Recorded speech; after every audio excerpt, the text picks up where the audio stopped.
All right, guys. So Metroid Prime 2 is coming up. Just in case you forgot, this is Summer Games Done Quick 2015. And thank goodness we're inside out of the humidity. Gonna read some comments we didn't get to in the last block. G. Toby Tobinator, great to see large stream dedicated specifically for charity. Keep it up. $50 from him, thank you, sir.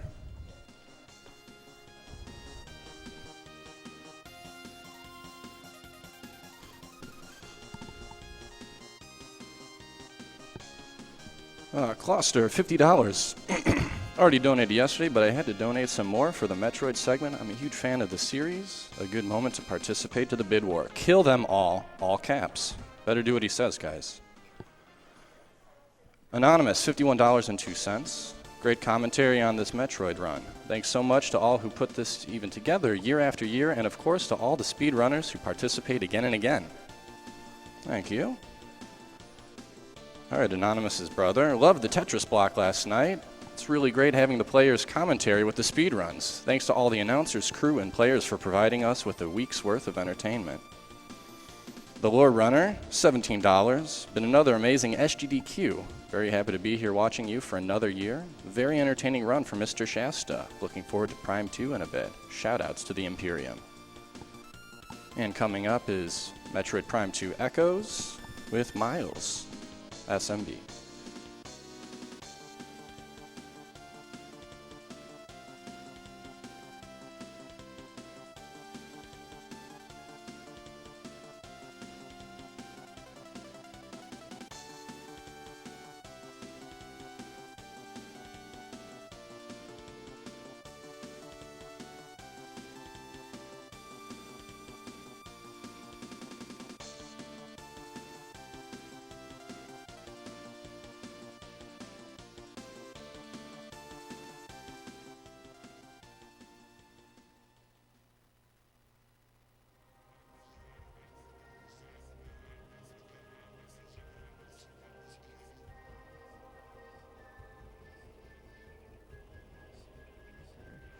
There's a chair right here. There's a chair right over there. Oh. Yeah, scoot over. Wait. So, who wants to Course. grab the chair? Or do Doesn't matter. There's a chair right here. Alright. Yeah. you want to hop over? Or oh, God, there's so much room now. Or do you want to sit on the side of the couch so you're not in, like, the crack yes, mile? yes. Okay. Actually, your side. So. Yeah, that works. Oh, okay.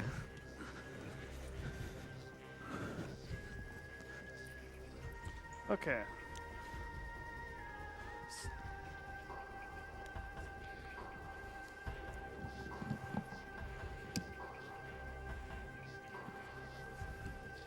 Okay. As long as I'm not blocking.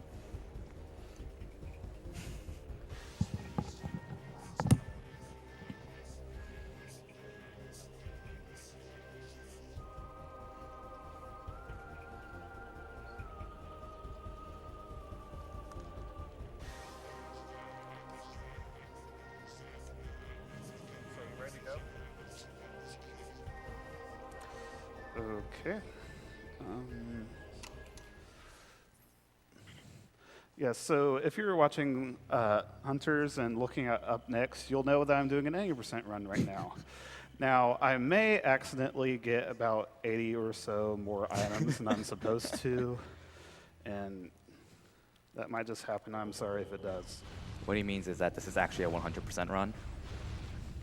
And 100% in Echoes is not that, well, it's broken, but you get a lot of items, and it just takes a while. Well, the big thing is you cannot do item loss skip in 100% because there's an item in the room that you lose your items in. And that does not exist until after the item loss. So you might remember that trick being done at HDQ. This run's going to be really different from not HDQ, last SGQ. This run's going to be really different from last year. Yes, very, very, very different from last year. Because you're not going to be keeping your items now. You're going to be left with basically more fallen charge beam, and that's basically it. Thank you, Corrupted Trooper with missiles.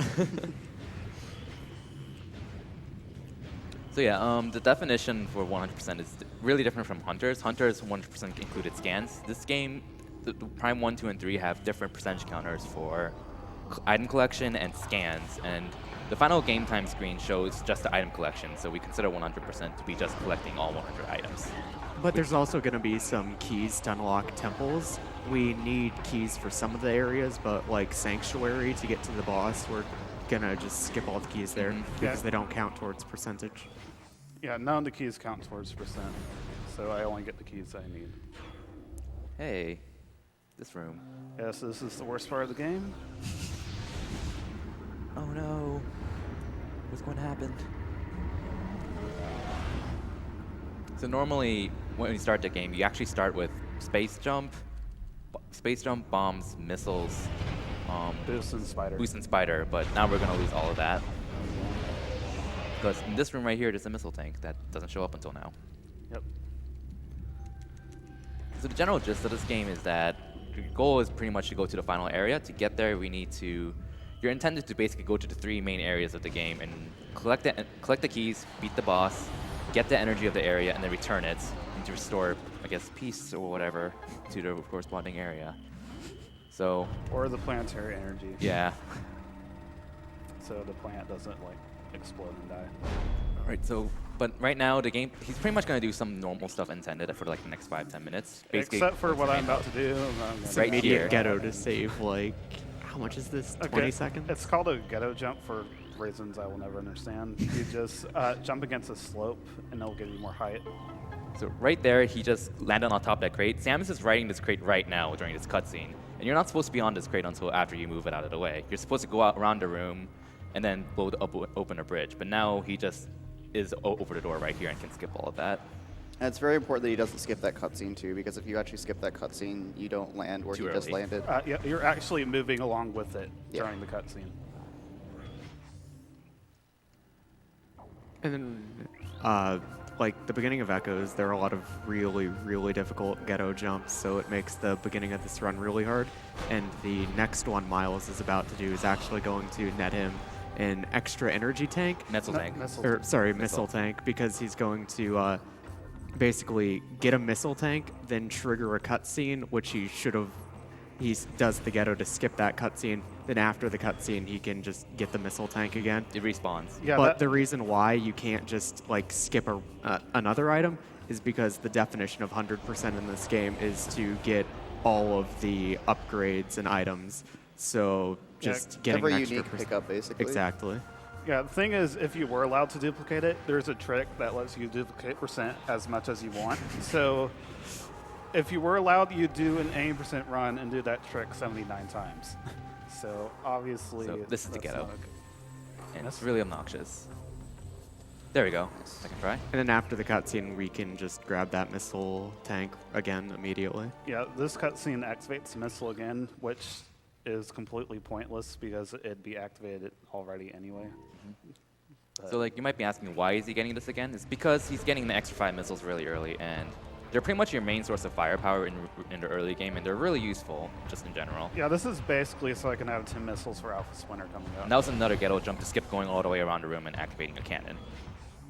So he's going. So this next room coming up has a lot of difficult tricks coming up. First, he's going to do a ghetto jump on top of a hive, and then he's going to do 2 scan dashes. And what this does is it skips blowing open a wall, scanning a cannon, and activating it, and then using that cannon to roll around the room. So this is the ghetto jump right here, and it's pretty obnoxious to do. If you're wondering sort of what a ghetto jump is, it's Miles is holding L and jumping as he goes up a slope, and he's sort of using the slope to Gain extra boost height. him a little higher. And the scan dash, what happens with a scan dash is normally when you're locked onto something and you strafe, if you hold L and R at the same time, you maintain your horizontal speed for the most part. So if you hold R in the middle of your strafe when you're at maximum speed, you'll maintain that speed and you can go extra distances. Well, when you hold L and R, your speed is capped at 18, so you'll move at 18 speed. You normally walk at about like 12 speed, so it's a lot faster than just walking. All right, so this fight has a bit of RNG involved. What he wants to do is he wants to have exactly 10 missiles at the very end of this fight right here. And he wants to be at 0 missiles when he kills the last splinter, and he probably got it. Yes, he did. So the reason being, when you're at exactly That hit 0 was missiles, intentional, so it got rid of the cooldown on my weapon. yeah.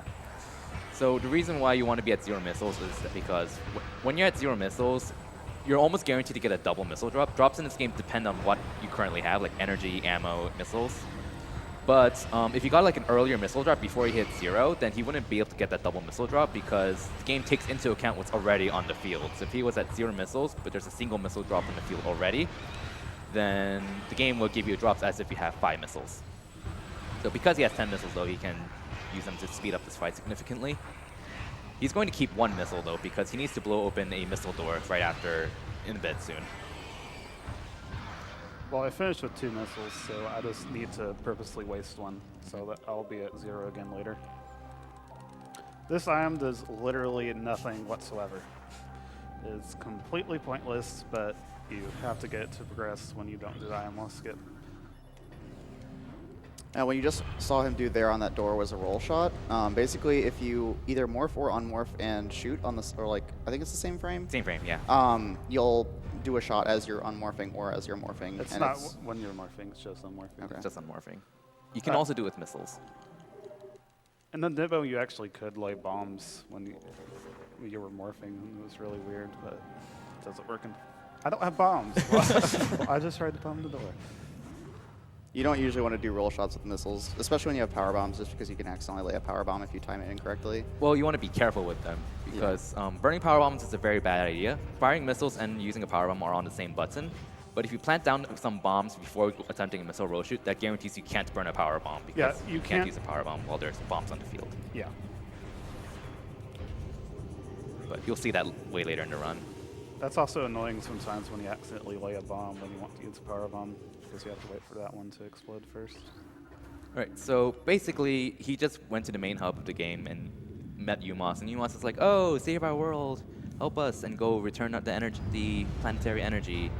So now he's going to go to the first major area in the game, which is Aegon Wastes. And he also got an item called Violent Translator, which the game sort of doesn't make completely clear, but you get it the moment the dialogue box saying energy fully replenished shows up. And the translators do count towards your percentages, so he's going to get all 4 translators.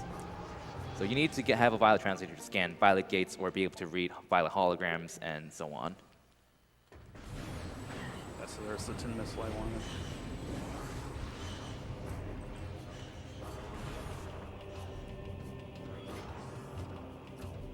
So you can read some donations now if you want. All right, a round of applause for Foot and JJ the Dopefish for a $1,000 donation. Woo!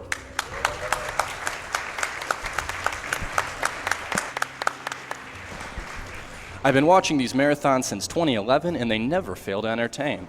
It's always fun to see the community come together to have a great time and support a great cause. Good luck to Miles, shout-outs to Metroid Construction, and of course, Ellipses, kill the animals. Thanks, guys. Icefire, $300, thank you. Good luck on the run, Miles. Here's to hoping you get Grand Abyss first try. Kill the animals. It's a speed run, not a slow run, I guess. I've gotten Grand Abyss first try, and well, not first try because it's your only try, but I've gotten it in for 5 runs in a row up to this. So that means you're going to miss it, right? Yeah. We'll explain what it is later when it comes up. So Yeah, it's a incredibly important trick at 90%. It doesn't really matter in 100%, but it still saves a little bit of time. So this room, he wants to climb up the room, and what you're supposed to do is knock down 2 pillars to create bridges. He's going to skip that by standing on this spot right here and doing a scan dash.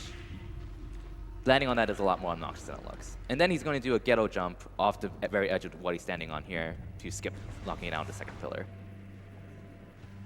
Yeah, and coming up is a room with pirates, and they love to shoot you and knock you down. So let's hope that doesn't happen.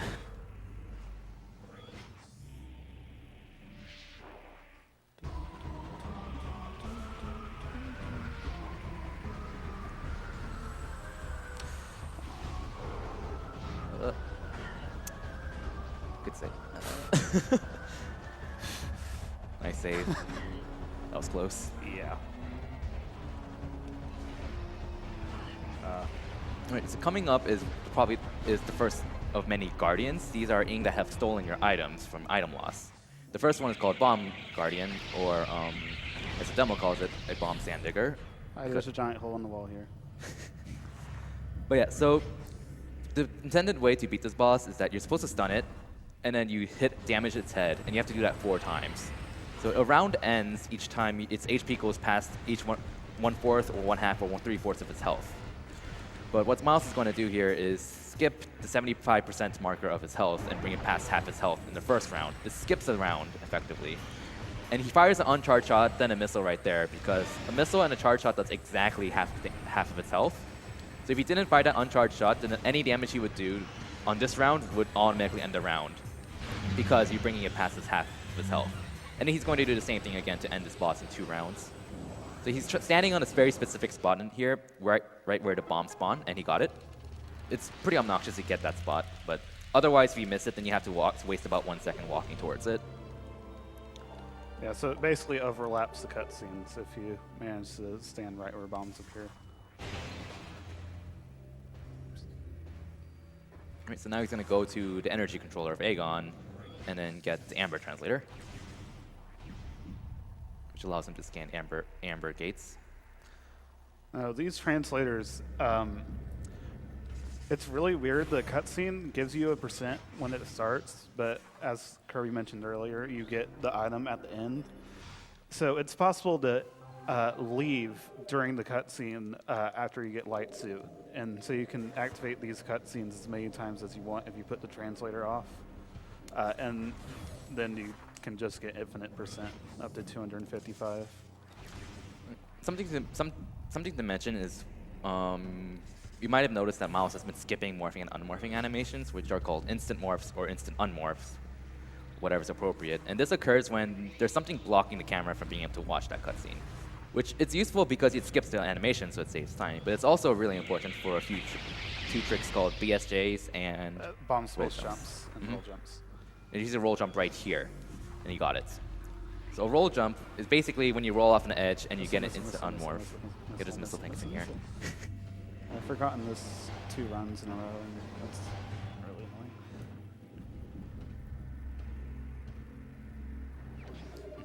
What Kirby was saying, though, was after the instant unmorph, there's a very, very brief period of time where the game still thinks Samus is standing on the ground so you can jump out of it. The actual animation for unmorphing takes more than that time. But if you get an instant morph or unmorph out of it, then you can jump as if you're on the ground, even though you're in the air, and get extra height or distance. Those pirates have 500 HP, so you can't kill them during the cutscene, before the cutscene ending. Like, they're normally supposed to have 60. So now what Miles is going to do is solve a puzzle in this room to be able to basically unlock a portal in this room. So this game is kind of has a mechanic similar to Link to the Past, where you can kind of go back and forth between the light and dark worlds, and the general structures of the room are pretty much similar and correspond to each other. So Miles is needs to go to the dark world to get the next upgrade. So he's going to solve a puzzle here, but there's 3 blocks he's supposed to blow up in order to solve this puzzle. The game only checks if you blow up the last one, so he's going to skip the first 2. Hopefully. Yeah.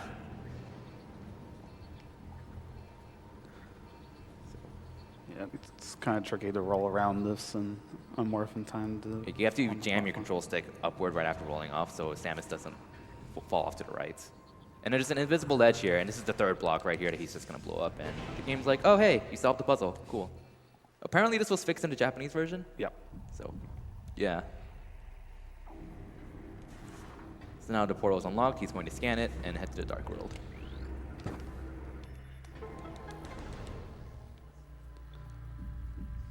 Alright, so coming up next is Space Jump Guardian, or as the demo calls it, Jump Warrior Ing.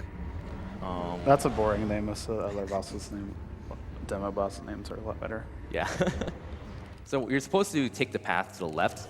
There's 2 paths you can see. There's one on the left that he's supposed to go through, and then go all the way around this area of Dark Aegon, go through a save station, fight a few Warrior Ing. But and you exit out of this path, but he's going to do a double bomb jump into an unmorph to go through the exits. So this saves a lot of time because you don't have to go all the way around obnoxiously, and you get to see a bit of fun here too. Yeah, so this boss is standing there invisible before the boss fight starts. And you can just stand here and shoot it until it gets to low health, and then you just start to fight. Yeah. I don't know if that's hitting. I hope it is. I think it is. Okay. Yeah, I'm pretty sure it's hitting. So you can sort of see that the charge beam and the missile are kind of hitting something invisible in front of that statue. That's jump warrioring. The reason why this works, the reason why doing this trick kind of makes this work is that you're intended to enter this room from the ground floor, and there's no way to avoid the trigger. You can bomb jump up here. There's no. Oh, I guess, yeah. But yeah, so touching the ground floor triggers the actual fights. You actually can't kill It's him while not he's in just the safe. touching the ground. It's entering the safe zone. Oh, okay. But you can't actually kill him, so he's going to bring him to a near-death state. And Oh, my Oh. god! You lied to me. Well, here's the very, Okay. very rare jump guardian fight. You're in for a treat. I don't know how to fight this guy. How? I swear that should have been hitting. Yeah, it should have been good. Well, it was supposed to start the fight with them like with a tiny sliver of health, and that's You shoot him once embarrassing. Well, this is 100%, so you're showing off all the content.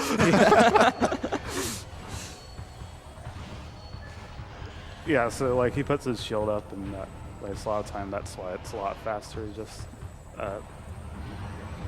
kill him before the fight starts. Yeah, he has a lot of health, so you really don't want to deal with this invincibility frames with this attack and stuff.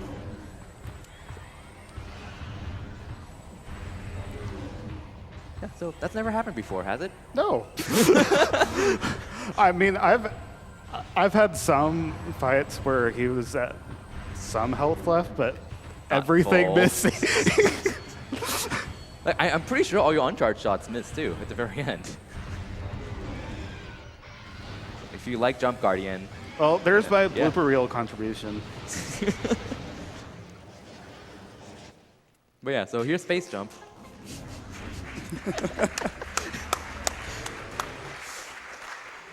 You can blame MG for that.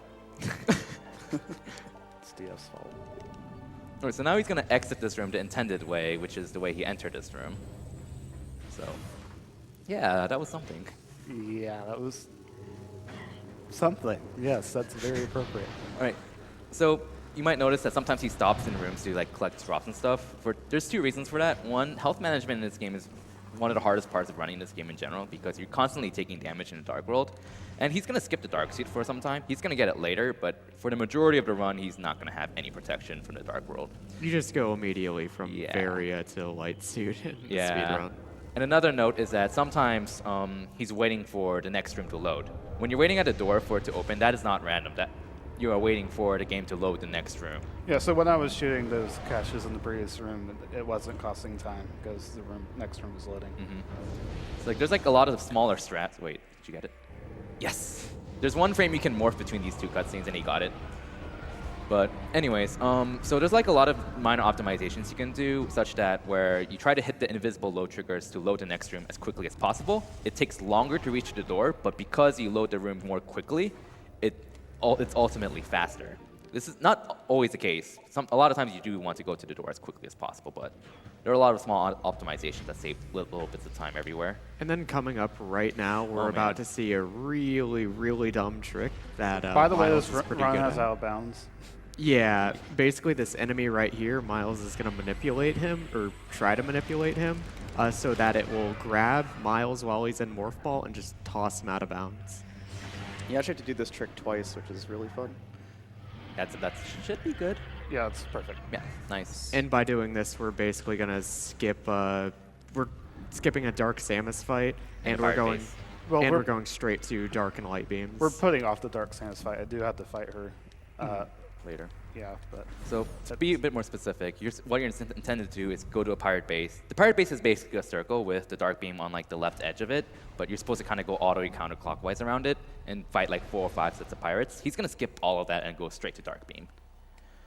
So, so unlike hunters, where if you fall out of bounds, you die instantly. You don't. Evidently, he's not dead right now.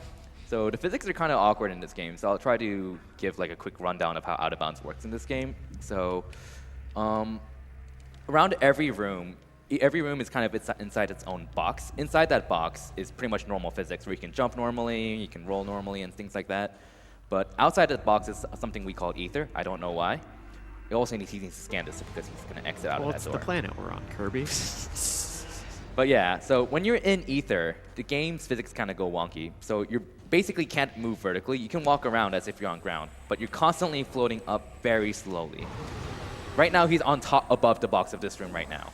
And then he fell into the box of the next room, so he's no longer in the Ether. So what this allows you to do is a technique called an Ether jump, which is a really important technique in climbing rooms out of bounds, which he's going to demonstrate right here. So what he's doing is he's going to jump into the side of the box right here, and then when the moment you walk from the Ether into the box, you have a 3-frame window to jump.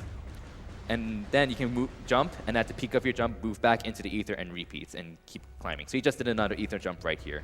It's kind of hard to tell because the Ether, there's no visual cue for Ether. It's all invisible for the most part. And So, not only that, yeah. but it's really, really easy to. There's a lot of geometry that's solid from the actual level itself, and it's extremely easy to get stuck on the real geometry of the level while trying to traverse out of bounds. Right. Yeah, so I have a lot of practice with Yeah, navigating out of being able bounds. to Ether jump takes probably years of practice. I wouldn't say years. Well, not years, but a lot of practice and experience. So you might also notice he's constantly jumping on doors and such. I mentioned loading times for the most part. Out of bounds in this game is sort of limited. You can't just like go all the way to where you want to go and then expect it to work. You have to manually load the next room, and then tell the game, okay, I want to be in this room now, and that's why that's called transitioning. Okay, right now the room's going to load around me. And there it now- is. He's back in bounds with the dark beam. But one other thing you need to keep in mind while you're out of bounds is you need to take a couple, like Kirby said earlier about keeping track of how you're loading rooms. While you're out of bounds, you don't want to have too many rooms loaded at the same time, or you can crash the game. Usually, like for most cases, there are invisible load triggers like everywhere, so you're almost usually going to hit them. Well, usually in this game, it actually just loads the room closest to you. No, yeah. But in some cases, you won't hit the load trigger or automatically make it load. So you have to shoot. The other way to force a room to load is to shoot the door and get close to it. And there's a few cases where Miles had to do that. For example, the first door he shot the moment he got out of bounds. Yeah, the thing is, when you shoot the door and get close to it to load the room, it does not unload any other rooms. So that's how you're able to get 3 or more rooms loaded at once. That was a ghetto jump to skip lowering this platform he's on. Now he's in a dark world again, and he's going to go ahead and get light beam. So he's basically going to go around in a circle, grab light beam, and then leave. But there's a few minor skips that you're going to see soon, which don't use any tricks at all. Those phase on crates do 75 damage. Run away. Yeah, those do 75 damage. You don't want to get hit by those. So you're supposed to lower this pillar by firing dark beam at it, but you can skip that by just jumping on this ink pod. And then there's a save room right here that he's going to take for 2 reasons. One, he needs health. And 2, he hits the load trigger to load the next room. And the room's already loaded during this cutscene right here, so he doesn't have to wait for this door to open. And 3, this is a marathon, so the saves are pretty nice. Yeah. So like generally for the Metroid Prime 1, 2, and 3, we generally prioritize by in-game time. And the in-game timer is going whenever you have direct control of Samus. So during cutscenes, during dialogue boxes, when you're paused, when you have the map open, the in-game timer does not count. So in this room, you have to scan 3 scan posts, and you made a cycle. That cycle is really difficult to make. No, That no, platform cycle. no, that Wait. was the wrong cycle. Oh, I wasn't paying attention. I missed the cycle. This scan post, you can't scan from far away. You have to get close to it first in order to scan it. And that's probably the game developer's way of saying, oh, you have to get close to it, so you need to do these platforming sections to be able to scan it. Missed. That's not good. Yeah, he's supposed to do a roll jump there, which saves time, but it's bad not just because he lost time, but he just took a lot of damage, so he needs to grab some health. Yeah, those ink What the balls that hell? are on the walls do a lot.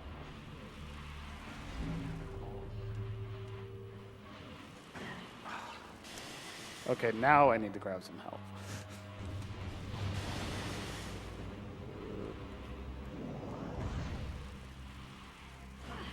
This ghetto jump is really obnoxious, especially with the night barbs, those bats. Yeah, if I managed to get that roll jump in the previous room, then the night barbs would have been like the perfect position for me to have jumped through them first try, but unfortunately that didn't happen. A lot of the tricks Miles is doing, he makes them look easy, but like Kirby said, a lot of the ghettos are very, very difficult. In addition to roll jumping, the timing is very precise. Okay, right now you're supposed to get Dark Suit, and I am not going to get Dark Suit because it's really slow to get that now. So I'll be putting that off until very late in the run. Which, again, means no dark suit protection for... Yeah, he's going to be taking a lot of damage. So I believe you take 6 damage per second without any protection. Yes. And then with the Dark Suit, you take 1.2 damage per second. And I believe Dark Suit and Light Suit don't actually give any damage reduction to anything. Nope. Like in terms of taking hits. So because he's not going to go get Dark Suit, he's pretty much going to go to the next area immediately. So if you got Dark Suit, what you're intended to do is go back to the main hub, Temple Grounds, and then go to Great Temple, then go back to Temple Grounds, do some puzzles, then come through the entrance of Torvis, which is the second main area of the game. But there's an elevator from Aegon to Torvis that's blocked by a secret lock, which is basically a purple lock where you need to fire 5 missiles at the same time. But he doesn't care about that. He's gonna go out of bounds and skip that and go straight to Torvis soon. And it's just going to be the same method he used earlier with the Sand Digger enemy.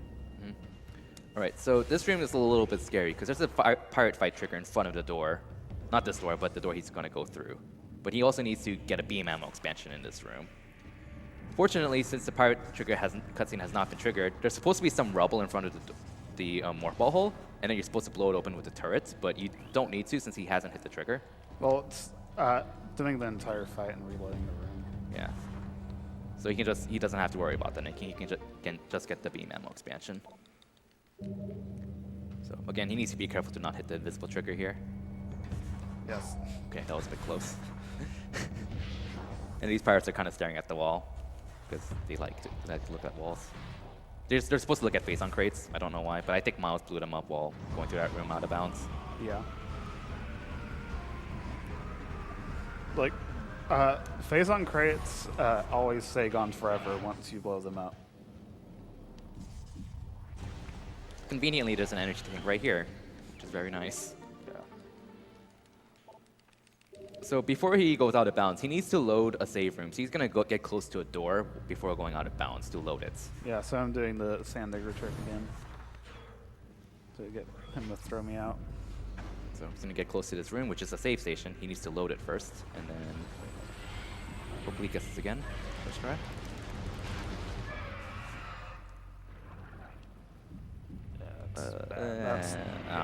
Yeah, so I just have to backtrack and reset him. He also blows open one head because if both heads are alive, then it can arbitrarily switch between them, and that makes doing this trick really dumb. So that should be good. Yeah. Yeah, that was really close. Right, so he's gonna out of the bounds again. He's gonna. One room after this room with the save station is a tall room that leads to the Aegon's elevator to Torvis. So he needs to either jump up to this door coming up here to transition to the tall room, and then he needs to either jump onto a tunnel and hit a really tight load trigger in order to load the elevator. And then he needs to get into the bounds of that room before it finishes loading, or else he has to waste a lot of time trying to get back, break in bounds forcefully. So there's the load trigger right there. That's a lot harder to hit than it looks. It takes a lot of practice. And now he's waiting for this room to load. It's loaded. Now he's going to take an elevator to Torvis. And then once I get to Torvis, I'm immediately going to run into another secret door that I can't get through. So I have to get out of bounds again. He's going to do a trick called a 3 BSJ, which is a bomb space jump, except with 3 bombs. We haven't really explained this trick too much, but it's a high technique where you get an instant unmorph out of a bomb jump, and then you can jump as if you're on the ground. Right there, and there's an invisible standable spot there, and now he's out of bounds. He's walking on an invisible floor right now, and he's going to jump around it to get on top of this door. And now this is Torvis Temple right here. So what he could get back in bounds in this room and get super missiles, but we're going to make a minor detour first. And you'll see why. Let's get a power bomb. Yeah. Oh no, I spoiled it. Spoilers. So he needs to get on top of this spot right here, jump around an invisible floor. And then now he's rolling across the top of this room.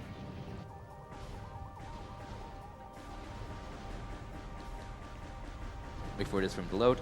So he's going to transition to this next room called the Great Bridge, but he's going to transition it back to Temple Access, which was that thin room he just rolled across. Because we don't want to retransition it back, and we want to go all the way back to Torvis Temple. Yeah, so I have to go back that way right after this. So this is like a 2-room detour out of bounds. And there's a Powerbomb tank right here he's going to get. The intended way to get that is that this is a Morph Ball tunnel that he kind of clipped through. Both sides of it are covered by Denzium, which you can only blow them up using power bombs, but he doesn't have any, so he's just gonna get an early power bomb tank and kind of break the game. All right. So he's gonna hit the low trigger for Torpus Temple. Fortunately, this room is really massive, so it's really easy to get back in bounds here. And then he's gonna touch the door to transition the game into thinking you're back in Torpus Temple. Now here's a pirate fight. It's gonna be 2 flying pirates up here. He's gonna snipe the first one. Now, ideally the ooze of the first one will hit the second one and he kills it instantly, so that was really nice. So you get to show off the power of the Dark Beam in this game. The Dark Beam is really overpowered. It's kind of like the Ice Beam, where if you fire a charge shot and then hit something with a missile, it basically dies in 1 hit. Yeah, so pretty much any kind of pirate, if you shoot it with a charged Dark Shot and it doesn't die immediately, you can kill it with a missile, including like Dark Pirate Commanders and Dark Pirates, even though they're Dark type. Yeah, it takes about a second or so for like 2 seconds for them to freeze. But you can fire a missile to immediately kill them, like immediately. You don't have to wait for them to actually freeze after hitting them with the charged Dark Shot. So he just got super missiles, and every time you see him use a super missile, Miles is going to pull up a scan visor. Like that. The reason why is that whenever you use a beam combo in this game, there's like around 2 seconds of cooldown where you can't really do anything with your arm cannon, but pulling up the scan visor cancels that and saves a bit of time each time you do that. So now he's going to go to the energy controller of Torvus and grab the Emerald Translator. All right. Tried to bomb the door and it missed. Yeah. So to put it into perspective how powerful the Dark and Light Beam are, an uncharged shot of a Dark Beam on a light enemy does as much damage as a missile. And think about how fast you can fire the Dark Beam, and an uncharged Light Beam shot on a Dark enemy does more damage than a missile, so they're pretty strong in this game. Yeah, there's 2 super missile doors coming up, and I didn't have 10 missiles for them, so I was purposely wasting some there. So that I'll be at 0, which will make me really likely to get a 10 refill.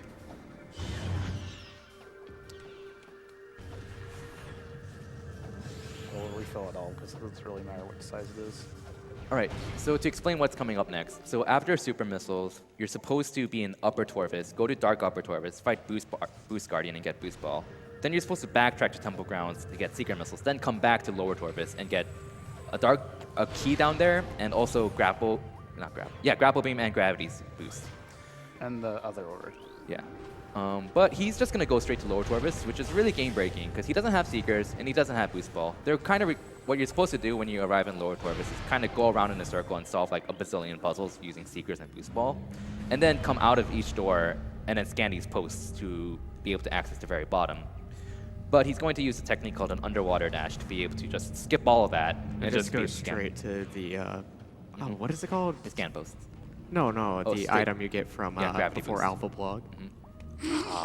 So the timing on that is pretty tight. If you jump too early, you're going to bump your head on the grate. If you jump too late, you're not going to jump at all. You only have 2 seconds to space jump after jumping the first time, and I didn't So jump within those 2 seconds. To do an underwater dash, you need to Again. press B and R on the same frame while holding L, and keep holding R and L to maintain that speed.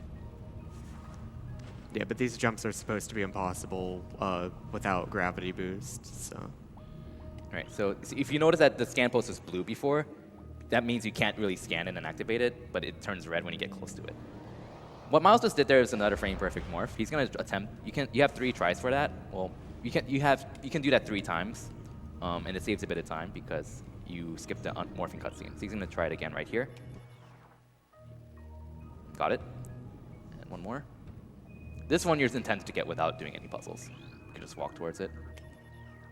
Wait, I think I got it. You got it. Nice. And then the fight coming up is Oh. going to be pretty interesting, if you can call it a fight. Spoilers. I truly do not care about spoilers. I'm not actually going to fight him. So yeah, this upgrade's interesting in that usually you have to fight a boss to get an upgrade, but instead you fight a boss after you get an upgrade. Gravity Boost in this game is basically Gravity Suit, except you also get like your 3rd really big jump when you're underwater. Unfortunately, there really isn't very much water in this game. Yeah. So. Alright, so this boss is called Alpha Block. He's like a monster version of a Blog, which is a normal enemy, and he's really terrible, has really obnoxious hitboxes, has a lot of health, and does a lot of damage, so he's like one of the hardest bosses in the game. And Miles doesn't like him. But by just exiting the room, you don't even need to fight him. Yeah, he's kind of just going to do a BSJ right here and skip him. Say bye-bye. Yeah, it's supposed to be just out of your reach, but nope. Yeah, so when you beat the boss, there's like a platform covered by a fan. You're supposed to use that platform to be able to climb up to that. The fan stops after you beat Alpha Block, but you can just skip that platform using a BSJ. So if you like Alpha Block, he's living, so... Have you explained how ammo works in this game? Oh, yeah, so this game's kind of known for its ammo system. Your light and dark beam use light and dark ammo correspondingly. And also Annihilator beam uses both. So when you're below 20%, so in order to get dark ammo, you need to destroy something with light beam and vice versa, or Annihilator beam. Annihilator beam gives you both. But it's important to have ammo just in general, because if you're out of ammo for something, while you don't necessarily soft lock, you have to charge your beam in order to fire a weak shot to open doors. It's funny how many people don't know you can charge it to fire an uncharged shot, because it literally tells you first thing in the you got the dark beam message. You can charge it to fire. It's kind of amusing. Like a lot of people complain that they soft locked this game because they ran out of ammo, when in reality you just didn't read the game. That's your fault. But yeah.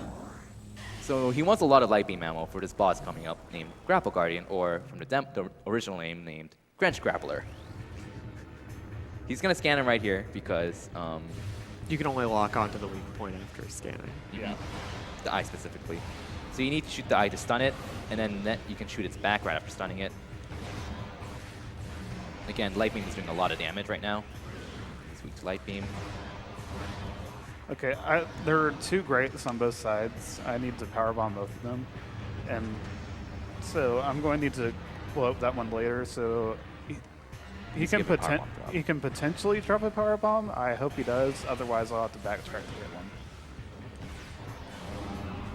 So powerbomb drops work kind of similarly to missile drops, in the sense that if you're at 0 powerbombs, you're almost guaranteed to get one. And he got one there. So according to Miles, Grench Grappler's drop rates kind of work differently from standard rates. I think it's like 6. I'd rather just call them the actual name. Okay, Grapple Guardian. But I think it's like 40% chance. No, I have no idea what it is. Oh. But it's just not the standard. You're really likely to get a powerbomb if you don't have one right. So he needs to blow open both grates to access both doors. One of them has a missile tank, so he needs to make a detour here to grab his missile tank. This one's kind of cleverly hidden because you can't really see the Morphball Maze here. And then the other door leads to the portal back to the Light Torbis. I can't use that because you have to open it up in the light world first, and I've never been to that room. So I can only use the portal on the dark side instead.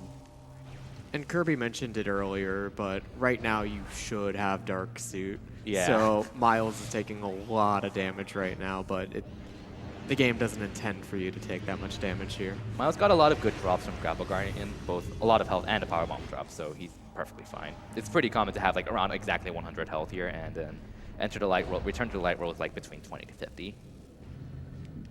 So it can be a bit scary. Gotcha. There's a bomb jump here to skip using the other pillar. Yeah, you have to lay that bomb when the pillar's moving upward. There's a little bit of time for donations here. All right, Robin LSL, $50. First time I got to properly watch the stream live, and what a game for the first time than Metroid Prime 2. Amazing event and best of luck to all. Right on, stay tuned for the rest of the week if you can. Orstrad, Iric, and Valks, $100. GDQ never fails to entertain, and nor should it when it comes to donating. Great cause this summer. Save those frames, they matter. Good luck to Miles. Awesome to see you here this year as well. $50 from McClary Drew, Elise McClary, in parentheses, keep the awesome gameplay and the awesome commentary from the couch coming. You guys are artists. Andre and Dimitri, Sky250, $50 from them. Continue this, it's awesome. Thank you for the French restream, MV. $20 from Anonymous, had to donate when Miles completely breaks the sequel to one of my favorite games of all time. Putting this towards seeing two people break another sequel to another one of my favorite favorite games of all time. Dark Souls. Right. One more, I think. There's something we want to explain soon. Sure. Tau, $15. It's phenomenal how 2 events, 14 days, and a boatload of gamers can make such a big difference. Shoutouts to Speedruns Live for Get Yourself Speedrunning, and thanks to GDQ for plugging it. And shoutouts to GDQ and all the speedrunners this year. See you next mission. These $15 would have gone towards all Dark Magic percentage for Shantae, but seeing that's been met, guess I have to kill the animals. All right, so coming up in this next room is something we call fun. After we get... call it Grapple Pirates. Yes. So after you get Grapple Beam, in Upper Torbis, these Grapple Pirates, Pirate Commanders, we call them Grapple Pirates, show up didn't randomly. appear. And they didn't appear in this room. But in most cases, they have a 50-50 chance of showing up, and they lock the door, so you have to kill them, or wait 1 minute, but that's a terrible option. 70 seconds. So Oh, that's 70 even seconds? worse. Okay. But yeah, so it's 50-50, but so far we're 0 out of 1. And there's 5 chances in this run for them to show up. So optimally, obviously, we want them to show up 0 times. He also blew up a tree using a power bomb to unlock a missile tank, but he's going to get that near the end of the run while doing cleanup. So now he's going to go to the Dark World and go to Boost Guardian, which was what he was supposed to do right after getting super missiles. And he also needs to get all 3 Dark Torvus keys because there's no way to get to Chica, which is the main boss of this area, without the keys at the moment. Conveniently enough, there's a key right by Boost Guardian, and there's also a key right next to Chica, which requires Grapple Beam. And he already has Grapple Beam, although there are ways to get it without Grapple Beam. So the route here flows pretty well. He's going to take a save here, safety save here, and also heal up. Yeah, because I kind of only have 40 health, and I need more than that. One big thing in this game where you pretty much need to revisit all of the areas in the game is in Metroid Prime 1 with the artifacts that you all need to get to the final area of the game. In this game, you need Sky Temple keys to get to the final area of the game, but you can't get them until very late. So Yeah. because of those, a lot of the items are just faster to get on the revisit when you need to come back for Sky Temple keys. Yeah, like all of the keys in this game require Dark Visor, and most of them require Light Suit. And I'm about to get Dark Visor, and Light Suit is the final item you're supposed to get. So unfortunately, you can't get most of them until really, really late in the game. That's good. Hey, Boost Guardian, hardest fight in the game. Yep. And just like with bombs, when he fought Bomb Guardian, he's trying to stand in the perfect spot where Boost Ball will spawn so he can grab it immediately. So, yeah, if you hate Boost Guardian, just get an early Power Bomb tank and kill it. Whoops. These pillars will always give you Ultra Energy drops, which give you 100 health each. So yeah, right here he's going to get the second Torvus key, and then he's going to go straight to the third key and the temple. So what he's going to do soon is he's going to head to a room called Dark Forgotten Bridge, which was that room with like a little light particle enemy and a lot of grates. You're not supposed to be able to get on the other side until you enter the light version of that room and unlock it using Boost Ball. That takes forever to do, so he's just gonna skip that using a 3 BSJ. And then yeah, this is just a really nice shortcut. If it works. Okay, there we go. Yep, and this room is also where Grapple Pirates can show up again. So let's hope they don't show up. He's gonna do a scan dash to skip rotating this bridge. Nice, 0 out of 2. Yeah. Normally, they're supposed to appear right as you enter a room, but since I went through that room in such a weird way, they instead appear when you're about to leave the room, and so that's really annoying. But I got lucky, and they didn't appear either time. Oh, you're going for the scan dash. Cool. So yeah, that's the last key. You're supposed to have Grapple Beam, but you can just get it with the scan dash instead. And now he's gonna go straight to Chica, which is a really ammo-intensive fight. It's one of the most difficult fights in the game in general, and it's really punishing if you make a single mistake on it. So you pretty much need a lot of missiles and light beam and dark beam for this fight. Yeah, so I will be using the ammo refill. That's right nearby. Conveniently enough, there's an energy tank right here as well, so it's pretty common to be low on health here. Like, having 99 health here is a lot, honestly. Yeah, I'm never that high here. Like, usually you're at like 40 or 50. Or 2. Or 2. So here's the ammo refill. So Miles is going to be using Charged Light Beam on Chica Larva a lot. Charged Light Beam does the most neutral damage out of all 4 Charge Beams, including Annihilator Beam. It's stronger than Annihilator, Charged Annihilator Yeah, Beam. Chica is one of the few enemies that takes neutral damage to both beams. So I'll actually be using both of them on Chica. He's going to be scanning Chica because you can't lock on this chest until after you fully scan it.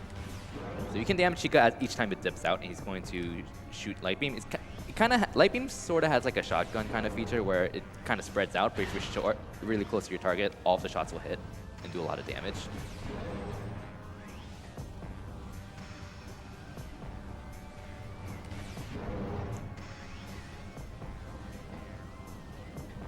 I haven't seen that pattern in forever. That was a lot for me. I was not supposed to switch away from lightning. Okay, now I am. So here's a trick that Mr. Speedrun found where you can fire a missile in between every 2 shots of a beam, in this case Dark Beam, and you don't really decrease your firing rate. So it really helps to add on a lot of extra damage in the first round there. You can do it with every beam, but in this case Dark Beam was the best choice, both from ammo management and for damage for now. Because it has a higher firing rate than Light Beam.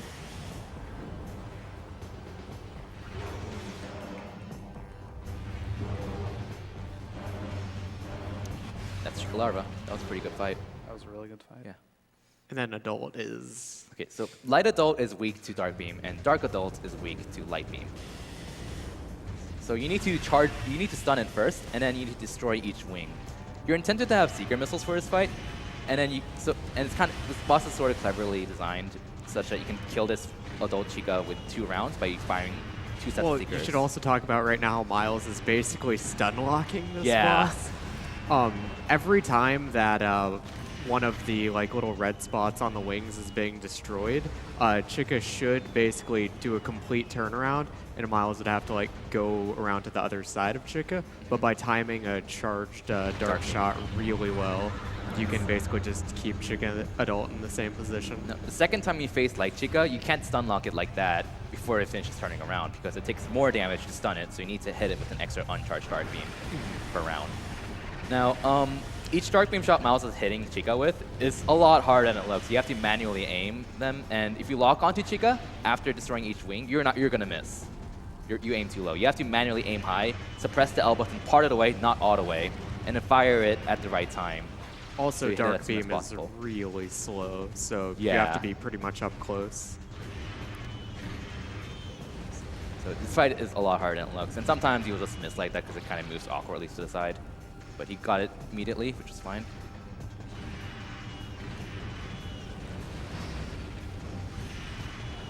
And now he's going to use Super Missile because there's no reason to keep Dark Beam equipped anymore since he doesn't need to stun it anymore.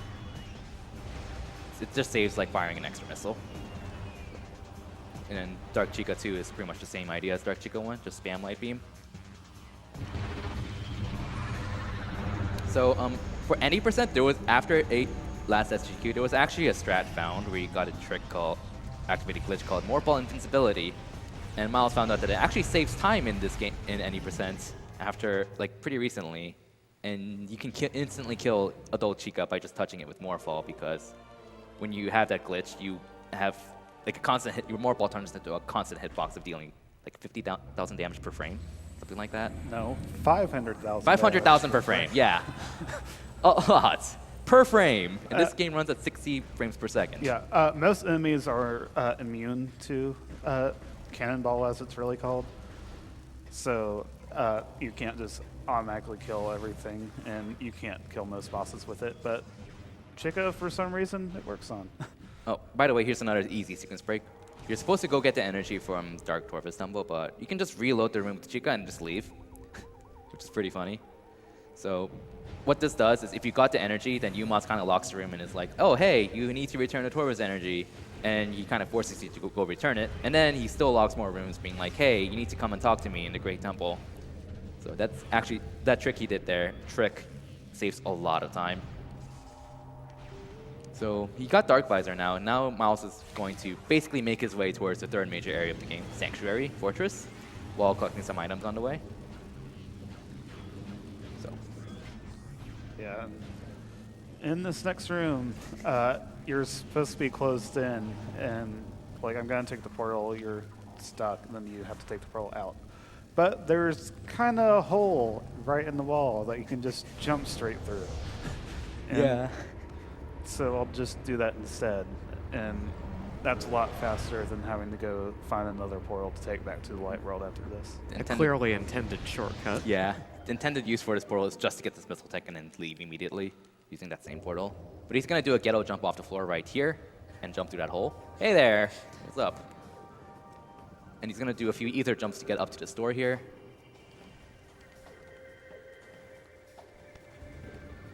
This shortcut's really valuable because it skips a lot.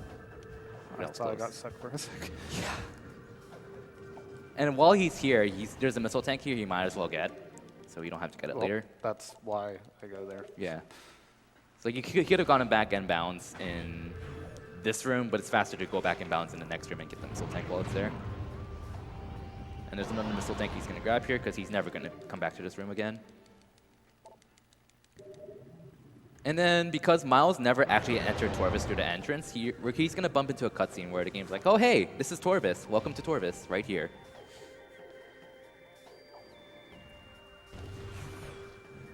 Yeah, so it is a bit weird to go through all this backwards. Yeah. And now he's going back to Temple Grounds through a route that he's never taken in this run so far. Now it's a good time for more donations. All right on. $50 from Anonymous. SGDQ has taught me a lot of things. How unimportant following the game's intended sequences, what speed looks like, and how Rayman's hitboxes don't match. Basically, it's not taught me anything, but it's kept me amused, so keep up the good work. Put $30 towards killing the animals and $20 towards the expert mode incentive for Gunstar heroes. Oh, one thing. There's a shortcut in this room to get to the other side really quickly, but Miles can't take it. He needs to move these blocks over because there's a super missile door behind one of the light blocks that he needs to come out of at the very end of the run. So that's why he's moving them. All right. So keep going with donations now. Sure. K. Neil White Star, $30. Greetings from Ireland. Congratulations on making it to another SGDQ and for raising money for charity at a time when it is needed more than ever before. Well done to all runners and background staff taking part. Put my money towards the 100% run of A Link to the Past. $50 from Gurney, decided to donate during one of my favorite runs. Metroid games are what got me into speedruns, and the Prime games especially fun to watch. $50 from Ashfire908. Metroid Prime 1 or 2 is my favorite run at GDQ events. I would be around to watch, but work has conspired to prevent me from grabbing anything but glances at the run. Either way, good luck on the run, Miles. Thank you. $100 from Orphan Metroid. Samishi monster. You killed my family and now you want to kill the animals? I'll stop you. We'll stop you. Save the animals. P.S. Metroid is awesome. Thanks, bro. $50 from another Anonymous. I've always been a huge fan of the Metroid series, especially the Prime trilogy, so I thought it would be fitting to make my first ever GDQ donation during this game. Good luck to Miles, shout out to Kirby Masta for co-commentating, and much thanks to all of the runners and staff for supporting this fantastic cause. Thank you, sir, or ma'am. All right, so he just got Seeker Missiles, which allow you to lock on up to 5 targets at the same time. They can occasionally troll you in this game because you need to use them to open purple locks, and occasionally one will just miss. But it's usually not too big of a deal because if you can react quickly enough, you can fire that last missed lock before they respawn. But also another thing that a lot of people don't know is that you can lock on to targets. You can fire more than one missile at the same target with Seeker. So you can fire like at 2 targets with 2 missiles each and such. So and that applies to Prime 3 as well. You can fire Seeker missiles in the same way in Prime 3. So here is another really difficult boss. Yeah, it's not going to die instantly to the Dark Beam or anything. I know. It's not like it's vulnerable to charge Dark Beam, even though it's called Dark Missile Trooper. Oh hey, bye. Yeah, I wonder if that was originally supposed to be how you get missiles, but they decided to change that. So Miles is back in the very beginning area of the game. As I mentioned before, he's basically making his way towards Sanctuary. Fortunately, this path kind of leads towards Temple Grounds elevator to Sanctuary, and he has everything he needs to be able to get all the upgrades here. So he's going to do some Temple Grounds cleanup while going to Sanctuary. This is a missile you can't get Mhm. without losing your items, because it just doesn't exist at all. Right. Guess today we can probably read some more donations, I think. Yeah. Yeah. Dantendo64 has donated $50. Hi all. First time watching live after watching countless runs on YouTube. Good luck to all runners and thank you for supporting such a great cause.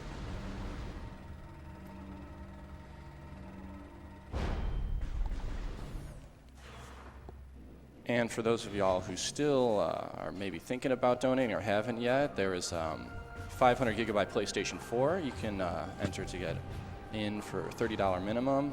You still have time till the end of this run to donate $5 at least, and you'll be in the running for a Super Metroid bag. And $50 minimum puts you in the run for an Alienware Area 51 gaming desktop. That's a grand prize. All right, so Miles moved a light block there because there's a portal to the Dark World there. He needs to access the portal at the very end of the game in order to get a missile tank and a Sky Temple key. Also, power bomb management in this part is pretty important. He needs to use a power bomb to blow up this grate right here, but he needs another one immediately. Because he's at 0, he's almost guaranteed to get a power bomb drop from these splinters here.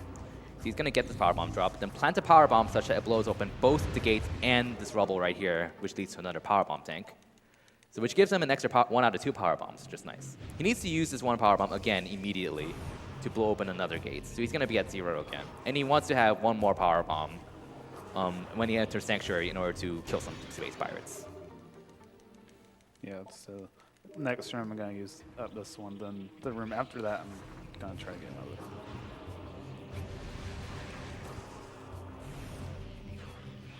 Here. If you want to read more. Thanks. Trunkin, $20 from them. Keep going, guys! Exclamation point. Greetings from France. Sai for Hire has donated $30. First time watching at GDQ Live, and it's been an absolute blast. Great job to everyone running this amazing event and speedrunning awesome games. I had to donate during the block for my favorite video game series of all time. Good luck saving Aether, and let's so save those animals too. Why not?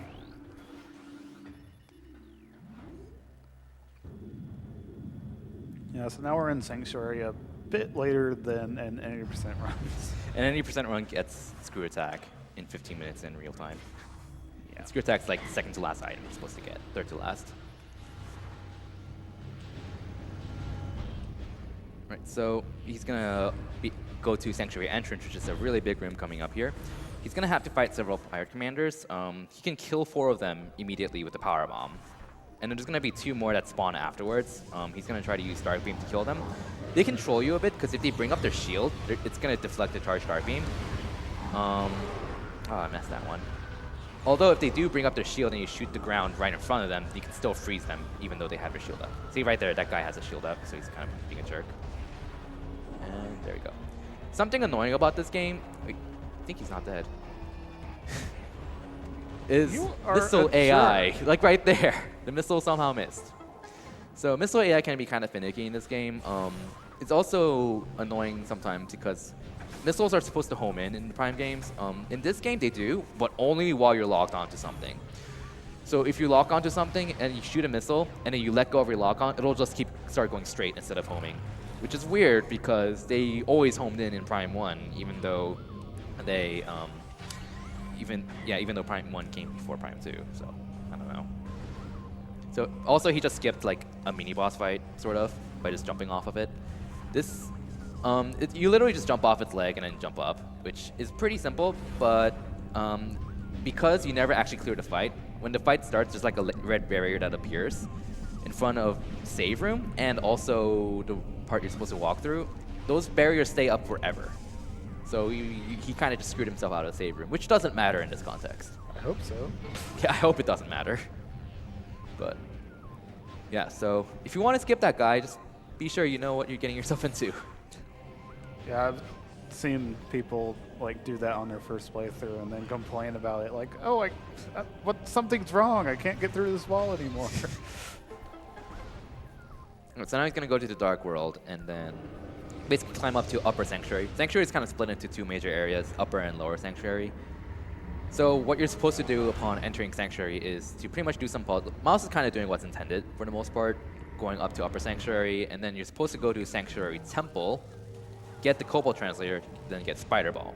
After Spider Ball, you're supposed to backtrack to Torvis, then get Power Bombs, then come back to Sanctuary, get Echo Visor after fighting a mini boss, and then get Screw Attack. With a long detour. It's a through really the long lower detour. part of Sanctuary. But he's gonna get Screw Attack first. So that's the first thing he's gonna get. Also, you're intended to fire these Secret Locks from the other side, but he's just gonna lock onto them like that. And conveniently enough, after this cutscene, the game warps him right here. So this is really helpful because that means you don't have to grapple across and also deal with the Night Barbs. So if you remember from his any % run last year, Miles did a trick to get out of bounds right at this Dark Beam door right here. This allowed him to skip stopping the gyro, a giant gyro in the main gyro chamber, which is the next room. He can't do that this time because he has to stop both rings of the gyro in order to get a power bomb tank that's inside of it. So we're not going to see that trick here. He's going to stop it as intended using, yeah. It's also important to solve this as quickly as possible because his gyro is on a cycle. If he misses that cycle, then after he bombs this slot, the game, you have to wait for the next cycle until the game lets you regain control. Yes, this is actually a pretty bad time. But this is a speed run, so I want to do that quickly. That's basically what it was. After stopping the outer ring, he's gonna do a roll jump across Wash Station Axis, which is one of the biggest game-breaking tricks in the game, actually. It doesn't look like it, but this basically skips everything you're supposed to do before Screw Attack, because this room is intended to be a shortcut after you get Screw Attack to come back here, but he's gonna go forward through this instead. Right here, Jump to. it should be fine. No, I know it's fine, it's just slower. Yeah, so I'd like a bit of silence for a little bit. Why switch to Dark Beam? It's useless.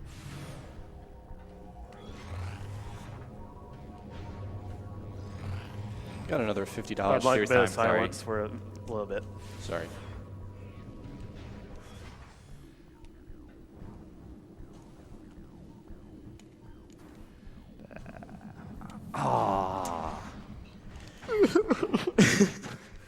Yeah. 5 runs in a row, but no, not the one that matters. So that's a trick called Grand Abyss, which allows you to skip Grapple Beam. It's faster than 100% to get it, but If you don't get it, it's not devastating. You just come in here, you get the portal to the Dark World, then you just grapple across that room in the Dark yeah. World. Oh, by the way, he's skipping Spider Ball. But yeah, so Grand Abyss is really notorious because it's a one-shot trick. He's trying to land on a robot that starts moving after you enter the main part of the room, and it never shows up ever again. So once you try to dash, that's it, whether you make it or not. And the dash requires doing a bent floaty dash. So you have to do a scan dash where you press B on a 3-frame window when you walk off the thin railing. So you have to make sure your initial positioning is good. And then you have to bend it forward by pressing forward right after the dash. All of this while you have very little setup time before the robot starts moving. So it's a really difficult trick.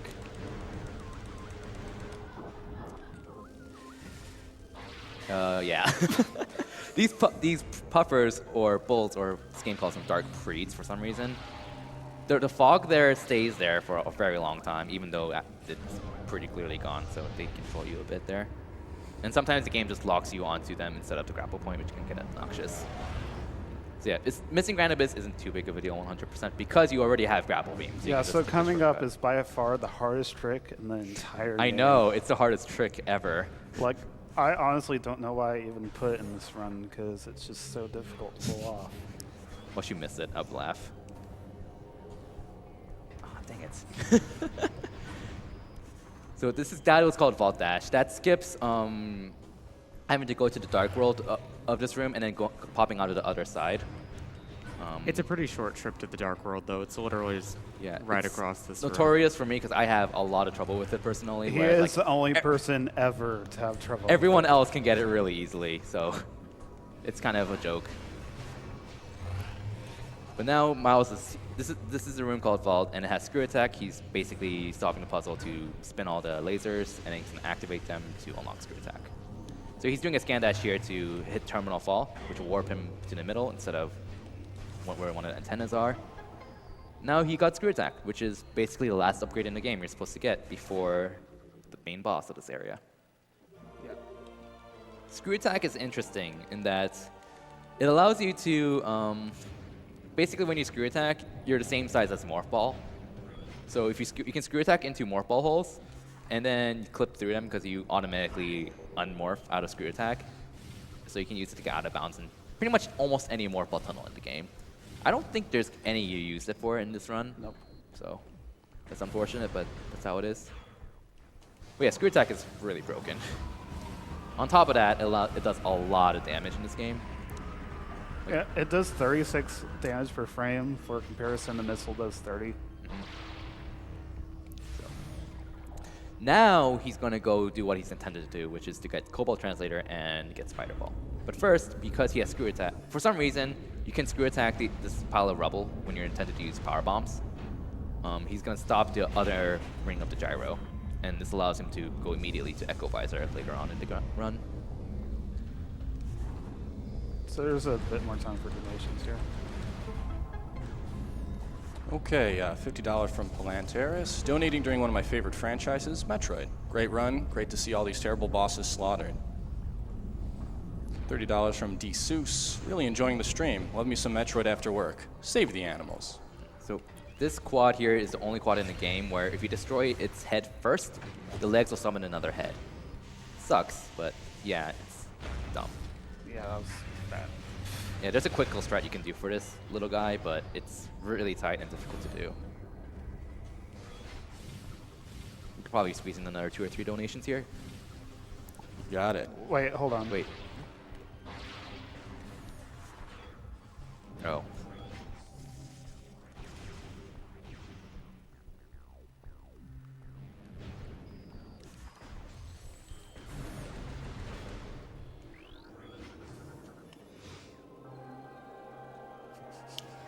Hear the words of O'Lear, last sentinel of the fortress temple. May they serve you well.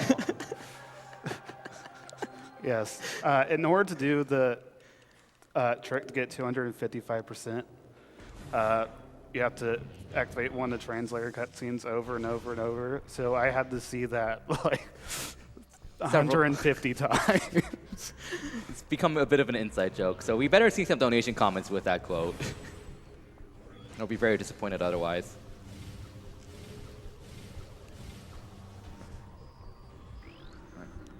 Yeah, I think you can squeeze in 1 donation before this fight. $50 from Anonymous. Thank you guys for breaking my favorite games and doing it for the best causes. Good luck on all the runs. Right, so coming up is Spider Guardian, or the original name being Spiderling. What's the name of the pill bug thingy? I don't remember. What? I think it's called Spiderling, right? Yeah. Yeah, Spiderling, okay. So this boss, you're supposed to hit it with a few bombs to stun it. Once it's stunned, that activates the bomb slots. So there's that bomb slot right there is activated.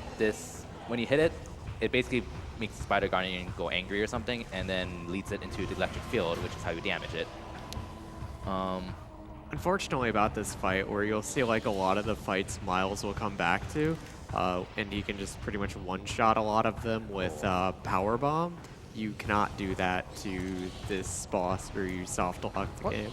How did that miss? Spider Guardian is also dumb because it has really iffy hitboxes like that. Those bombs kind of obviously should have hit, but they didn't. So Miles needs to get, after he bombs this, he has to get to the electric barrier before the Spider Guardian does. It's very important in order for this next round to go quickly. Yeah, because you can bomb him hopefully immediately. Got it. There we go.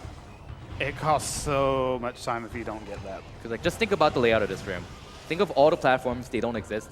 In order to bomb him, you have to pretty much boost to the top each time, fall off, and hope he hits some bombs as you fall down. And it takes forever.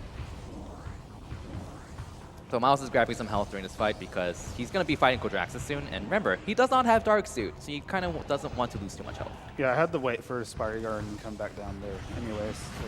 So this round is interesting in that you have to hit him 3 times in this round.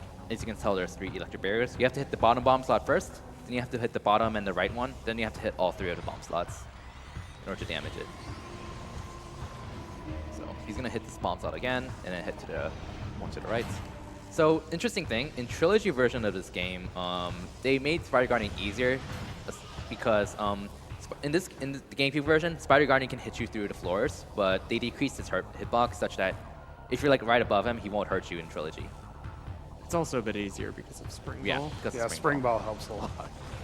So instead of Bomb jumping up here, you just flick the Wii Remote up and Samus jumps in Morph Ball. Forgot to mention, this is GameCube NTSC version. This is not Trilogy version. That wasn't obvious already, because Trilogy version is terrible for speedrunning. They made like a lot of fixes to everything. The physics are But way worse. spring ball. Spring Ball saves like 30 minutes. But yeah, that goes for like Prime 1 and Prime 3 as well. Trilogy versions are just really bad for speedrunning compared to the originals. GameCube PAL version is actually basically just as fast as the original. There are differences, but they generally don't matter for speedrunning. The Japanese version is a lot slower. Yeah, I wouldn't say a lot, but it is slower. it is slower. So yeah, so you're not supposed to have a power bomb yet. So the game intends for you to come back to this area after you beat Power Bomb Guardian, and then in order to access this portal. But he's had power bombs for like the majority of the run already, so you can just go straight to this area, which leads to a Sky Temple key. So Waiting for a ring to load. again, he wants to conserve as much health as possible with Quadraxis. So he's screw attacking here instead of using the spider tracks, so you can skip the puzzle there. So that's the first Sky Temple key he's gonna get, and that's probably the only one he's gonna get before he gets Light Suit, I think. Yeah. Yeah. But the general gist is that he's basically able to get everything in Upper Sanctuary before Light Suit, so by the time he leaves Sanctuary, he never has to come back to Upper Sanctuary ever again. Especially since it's a late game area that you have majority of the upgrades you're supposed to have. So now, he's gonna go ahead and fight Quadraxis. In order to access Quadraxis, you're supposed to have Echo Visor. You're also supposed to have Echo Visor for the fight. But in order to access the fight, there's like a gate Echo Lock where you're supposed to fire like hit 4 Echo Locks to open a door. But he's gonna skip that soon. There just happens to be a hole in the ceiling. Yeah. So I'm just going to jump through that. The funny thing is, you can jump through that by just jumping off of an enemy if it likes you. If it doesn't like you, you have to do a 3 BSJ. On spaceship.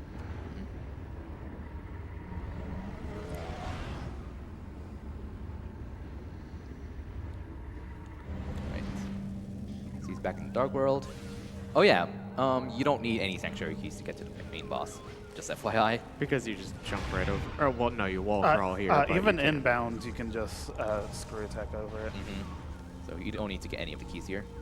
So hey, he's out of bounds. If you like out of bounds, this will be the last time you see it, probably. No, I certainly hope so. I certainly hope so. Gonna wait for the room to load and then jump off it to transition to this room here. And then now Quadraxis' room is gonna start loading like around now, but it takes a while to load, so he's gonna grab a health drop. Or a power bomb, because why not? Whatever. Now, it'd be faster to just keep walking left to the fight, but then you won't get music, and screw that. Yeah, if you trigger the fight without having the game transition in this room, the music dies. Which sucks because the music is amazing. So Miles, this fight can be annoying because you're constantly taking damage. You don't have Dark Suit. So you kind of rely on drops like that. Yeah, he can troll you and give you only missile drops, which is fantastic. So Miles is sticking real close to Quadraxis' leg. The reason being this manipulates Quadraxis into stomping with that leg. This prevents him. He's manipulating Quadraxis into not doing an Annihilator Beam attack. Those aren't very good drops. No, they're not. Otherwise, it's quite sort of scripted. You can't really speed it up much, except for just wait for the leg to light up and shoot it. Okay, that's better. He's kind of low on health, so he's going to blow up his leg again with bombs and grab some more health. When you blow up the legs, they can no longer do the shockwave attack. But the legs like heal themselves after every leg is defeated. So. She didn't know that. So that is the first phase. Second phase, you're supposed to shoot this antenna in the very center of the room, which you can only lock onto with Echo Visor. But he doesn't have it. He's just gonna. You can still hit it though. And he's gonna screw attack it. Yeah, just everything like you can just aim manually at. Aim So, manually. so again, you're supposed to have Echo Visor to lock onto this, but he's gonna jump close to it and you hit it with Charged Light Beam. to make sure as much of the light beam shot hits as possible. Yeah. He's waiting here for the antenna to show up. Yeah. How did that miss? I don't know. Well, I mean, it didn't miss. I just didn't hit for long enough to actually. Wow. What? Barely hits. Dang. What? I haven't seen that happen before.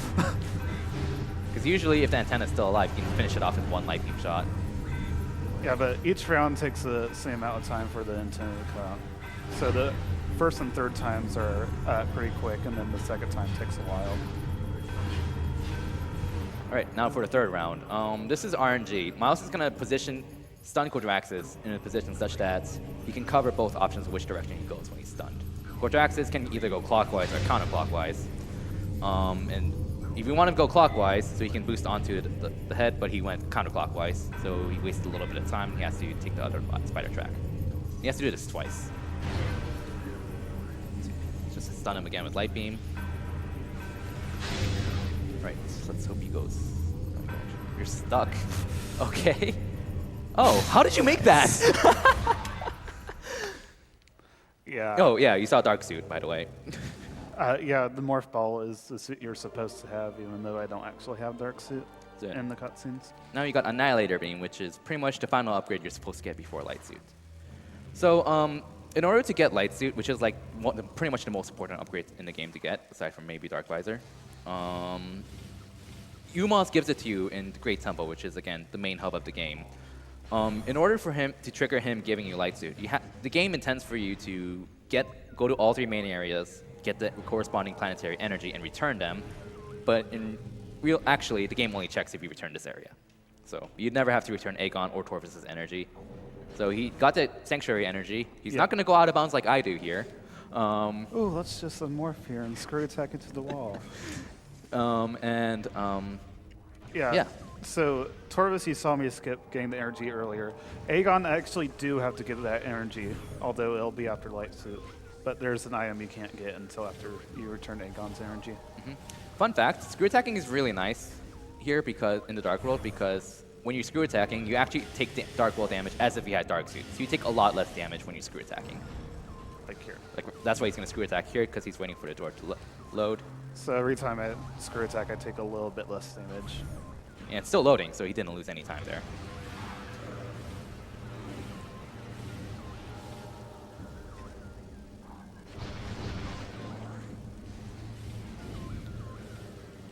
Yeah, there's a missile tank right here.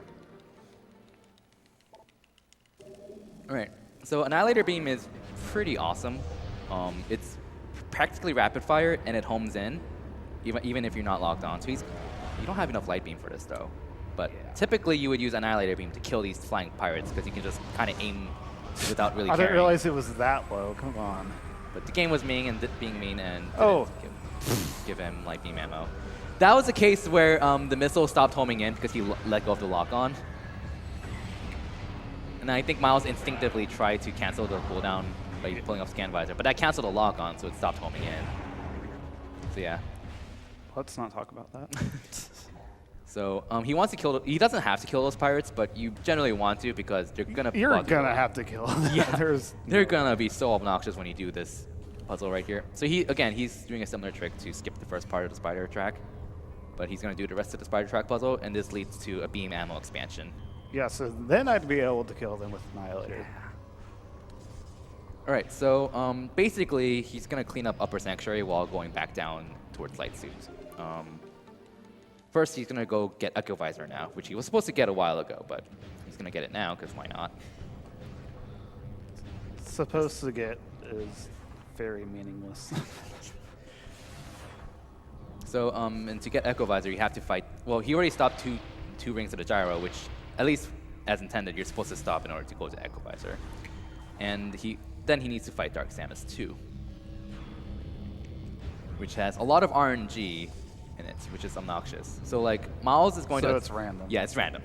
Miles is going to attempt to... She's weak to Dark Beam, which is interesting. So she takes a lot of damage from Charged Dark Beam, and you want her to stay still when she gets hit by Charged Dark Beam because that allows all the extra ooze damage to hit her. On another note, you also want her to stay still so you can screw attack her.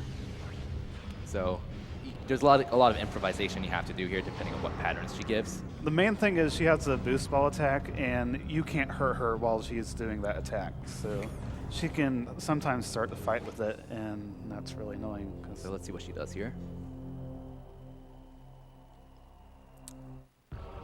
Like that. Like that. You can hit her like that and reflect it to stop it early, but it's still slower. So, and that's the first phase done right there. Screw attack. Nope. So bad. Hi. Dark Beam, again, travels very slowly, so you need to make sure you have a clear shot. That was really good. Now she's almost dead already. She's gonna go turquoise. So you're supposed to, this fight's supposed to kind of go, that was really good, by the way. So there was actually a skip he did there. So after the elevator cutscene, you damage Dark Samus enough, then she goes into Dark Visor mode, then you damage her enough to bring her back into Combat Visor mode, and then that happens again. But Miles just skipped the first Dark Visor mode by doing so much damage at once. Optimally, you'd skip both, but that's pretty rare and really difficult to do. Yeah, you're supposed to like drop down, use a spare to spin this fire truck around, but we'll see Hey. that. A lot simpler. That's actually as easy as it looks. Yeah, It's pretty easy to do. So try it at home. I have messed it up once, and I didn't actually know how to recover from it and died. That was years ago, wasn't it? No, it was like 2 weeks ago. So yeah, now he has Echo Visor. So there's actually a soft lock in this room, or was it? I forgot which room it was. You can do, but like basically, if you hit a certain Echo Lock in a certain room and then leave, they never come back. It's the room with Caretaker Drum. Oh, that room. Okay. So it's a soft lock if you don't sequence break, basically. So if you're gonna fire Echo Locks, then make sure you hit all of them and not just leave one and then leave, because that's bad. There's a scan dash that there he did to move a bit faster. Now, this is another reason why he had to stop both rings of the gyro. Now that he has Echo Visor and Annihilator Beam, he can do these puzzles right here. The general idea is that there's a door that these unlock. When you shoot the door, it gives you like a pattern of 4 tones, and you have to shoot the corresponding terminals to match those tones. But they're always the same per playthrough, so they're not random at all. So you can just memorize them. Fortunately. And there's like 4 of them in the game, 3 or 4 of them. So 3? I think there's 3. Oh, there's another sequence break here, sort of. We're supposed to shoot an Echo Lock, and then also unlock a cannon that shoots you into this hole here, but he's just going to do a BSJ into a screw attack and then skip that. Just a very minor time saver there. Let's hope the red spits don't troll here, because they can do a lot of damage. Whoa. Yeah, those lasers attack do very little damage, so it's really nice that they both did it. If they start firing their like blast shots that do like 30 damage each, I It's think. 20. 20 damage. But- Still a lot. And that they're firing them constantly into. So now he's going to return to Sanctuary Energy and then basically say goodbye to Upper Sanctuary. There's like a few more, there's like 1 or 2 upgrades he needs left, but he's going to grab them on the way down. So, good time for more donations right now. All right, $10 from Daniel San. Finish Metroid Prime 2 Echoes on Veteran mode. Now Miles motivates me to beat it again on even harder difficulty. Good luck on the run and keep up the awesome work for this event. North Swedish gives us $55.55. Hey, figured I'd donate during one of my absolutely favorite games. Shout out to the great commentary from the couch. Stay awesome, GDQ. $30 from Anonymous. Hi, all. You all do a wonderful job supporting Doctors Without Borders. I'm from a country where they helped a lot during the 90s. Good luck to all runners, and let's save the animals this time. $30 from a different Anonymous. Never better a time to donate than during Metroid. Thanks for the great run. Thanks for the great event, guys. Definitely one of the high points of the summer. $50 from Little Nino. Hear the words of O'Lear, last sentinel of the Fortress Temple. May they serve you well. Shout out to Lil Nino. He runs Prime 1, but he's also dabbled in Prime 2 and 3. And Disgaea D2. $50 from Miss Varishna. Thanks for doing this amazing event. Keep on being awesome, everyone. Really enjoy watching the stream. $25 from Super Bear Wars. First time donating to this fabulous group of gamers working together for a fabulous cause. As someone aspiring to break into the pro gaming scene, it never ceases to amaze me how interesting, talented, and fun the gamer community can be. I would love to get into speedrunning, but training eats up too much free time. Love you all. All right, right there, Miles just did a ghetto jump into screw attack to bonk off of right just below the missile tank. With the bonking animation, he got the missile tank, which skips doing this entire spider puzzle. And then next coming up in this room is a power bomb tank. What you're supposed to do is use a power bomb to blow open a portal, unlock a portal, I should say. And then you pretty much have to go back and forth between the light and dark world like 3 times in order to get up here. But he's just going to do another ghetto jump into a screw attack to access the spider track. So that skips a lot of walking back and forth and saves a lot of time. Oops. Just tried to boost into the power bomb but missed. And then now, next up coming up, he needs to freeze the res bit as soon as possible. It's probably not going to work. Because he wants, when the res bit raises its shield and it's frozen, he can jump off its shield. So right here, he's going to jump off of it, hopefully. There we go. And then he can get on top of this glass thing here, and then just skip this entire spider puzzle here. Yeah, and grab the there's tank. there's a pretty quick other way to get that, because the respite shield doesn't stay up for very long, and it can be difficult to actually jump up on it. So like even when its res bit's frozen, even though the barrier is still visibly there, it only lasts for as long as it's intended to last. So like the actual standing hitbox or whatever, disappears, even though it's still visibly there. If you don't get it though, there Hi, are some Dark like Samus. spider ball orbs, and you can This is just straight through. triple bomb jump up. Say bye to Dark Samus. All right, this room. I hate this. Good room. luck. Yeah, so there's a power bomb at the top of this room, and there's a quick way to get it, and I really hate it. He's gonna try to do a ghetto jump, a really precise ghetto jump into a screw attack, and it's a really tight screw attack to access the cannon that shoots him there. So.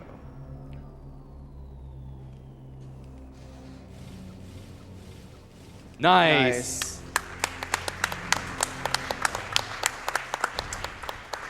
The slope he was using to get that ghetto jump is, I didn't even know it was there. I until didn't know just either said until earlier. like 2 weeks ago. But he's using this spider track is just a little higher than the ground next to it. Yeah, I think Mr. Speedrun mentioned that. So that's what he was using to gain just the barely extra amount of height he needed. If he missed that, he would have to go back to the turret, and then either attempt it again. Usually, you'll fall into the terminal fall, and it'll spawn you right back where I was. Not always, though. We can probably squeeze in a few donations here. $100 from Mango891. So many amazing games and mind-blowing runs. Thanks for keeping me entertained and fully distracted at work. Good luck to all runners. You guys are doing great things. $50 from Diokana. Hear the words of Oglier, last sentinel of the Fortress Temple. May they serve you well. Fun to watch one of my favorite games be completely broken. Thanks to everyone organizing the event. And of course, let's kill the animals. Screw attacking here is faster? I don't know. I normally boost here. It's easy. Can't argue with that. All right, so interestingly enough, he's going to go to Great Temple. There's a save room where there's a missile tank right below it, and it's blocked by rubble, which you can bomb. You can also boost ball through it. This is like the only difference known so far between NTSC and Power Version that actually makes a difference for this category. You can't boost through that rubble in Power Version. You can only bomb it. Oh no, 1 second. But yeah. So safety save just in case. You never know.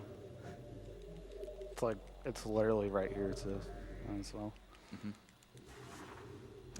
So now he's going to climb up to the top of Great Temple, meet up with Yumas, and then grab the light suit. And then we begin the cleanup segments where we go around, backtrack to each area, and then grab the Sky Temple keys along with every expansion on the way.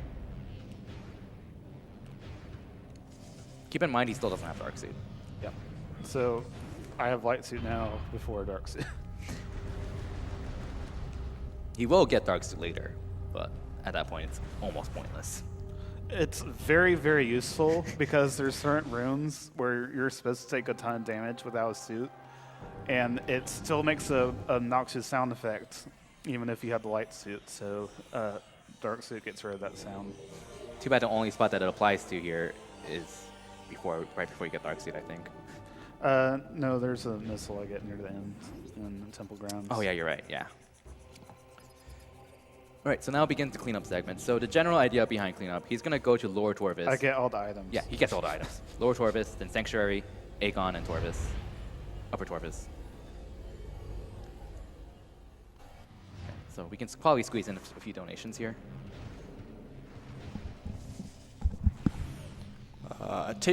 Nicholas Taylor, $50. Metroid is one of my favorite game series. Very happy to donate to such a good cause. Keep the awesome gameplay up, and let's save the animals. Right on, Taylor Nicholas. And remember, everyone has until the end of the event. If you donate at least $5, you are in the raffle running for the Super Metroid bag.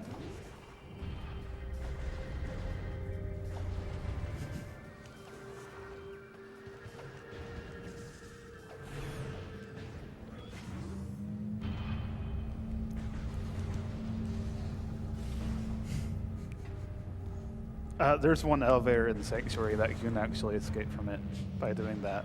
Then you can crash the game. It's great. All right, so there's a missile tank right here that you don't really pass by here anymore, so he's gonna grab it. This is a free missile tank you're intended to get on your first trip down to Lower Torvis because that's a secret door you're supposed to go through before grabbing basically anything down here. So Miles is first gonna go immediately to the very bottom again and get power bombs. Well, the main power bombs, even though he already has 5 expansions. This Powerbomb Guardian you're gonna see a trick he's gonna use called Sticky Boost, where you basically cling off the edge of a spider track and then boost. This lets you boost kind of parallel across the spider track instead of perpendicular and away, and lets him pretty much navigate this boss really quickly. But first, he's gonna grab a missile tank at the very top of this room. Yeah, some people just forget this missile and go straight to the fight and then finish the game with 99%. Yeah, there aren't that many screw attack walls in this game, so it's pretty easy to forget that they exist sometimes. Alright, so here's a Sticky Boost right here. He made it to the top. Another one to skip the bottom track. That one is a lot harder than it looks, because if you just hold left the entire way and then let go of R and hold it again, you're not gonna, for some reason, you're not gonna be able to make it to that track and it'll just fall straight down. That first one is really annoying. Yeah, the first one's basically random, whether you make it to the top or the bottom track. And the top is basically always better. So If you make it to the bottom once, it's not a big deal because there's a bomb slot right there. Oh yeah, so by the way, Powerbomb Guardian can shoot a powerbomb at that powerbomb door up there and unlock it for you. I've only seen it happen like twice, so it's pretty rare, but it's pretty amusing when it does happen. yeah, like he actually does powerbomb type damage, so it actually does open the door for you. Except for the fact that his powerbombs do 20 damage in one hit, and your powerbombs do like some damage per frame. Yeah, like how much damage a weapon does and what type of damage it does are completely unrelated. Like so. Okay. So it's important to get the main powerbombs as soon as possible because there's a Sky Temple key in Aegon that never shows up until right after you get the main powerbombs. This is because there's a room layer for that room that's the initial room layer for that room doesn't have the Sky Temple key, but after you get the main power bombs, a few new enemies show up, and the Sky Temple key also shows up. So this is the only reason why the any percent run and a low percent run as well gets the main power bomb, because just for that key. These fishies are really nice because they give you so much ammo, especially if you spam Annihilator. It's pretty nice. Yeah, so all those fish, for some reason, had all those power bombs, and so.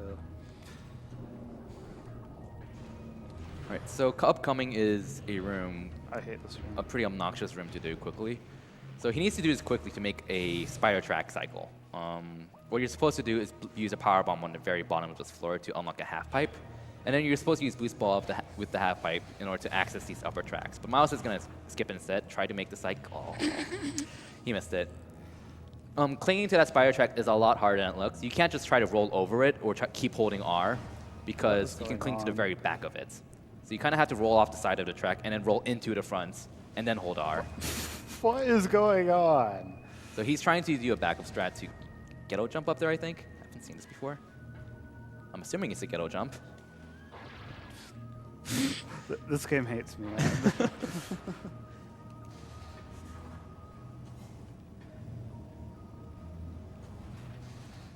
Now I have to wait for it to go all the way around. He has to do this twice. There's 2 bomb slots he has to hit. So, and what this does is when he hits both bomb slots, this disables a barrier around the missile tank. That was embarrassing. That is a very tight screw attack to make, and he made it. Very nice. Now this is a very tight.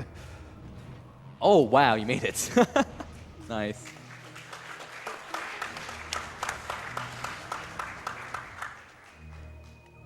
Yeah, so if I didn't get that, I'd have to wait 10 extra seconds for that to go back and forth again. All right. So interestingly enough, in this game, Annihilator Beam isn't very useful for opening doors. There's like not very many doors at all. This door and the door on the other side of this room are the only Annihilator doors in Torvis. There's like 4 more. There's 6 in the game. Yeah, there's 6 in the game total. And 3 of them are right where you get Annihilator. So not very useful. 3 of them are like in Sanctuary. There's 1 more in Aegon, which leads to There's Sonic Boom. 4 in the Sanctuary. There's 4 in Sanctuary, okay. So there's 7 then. Oh. Yeah. Whatever. They're so insignificant we don't know how to count.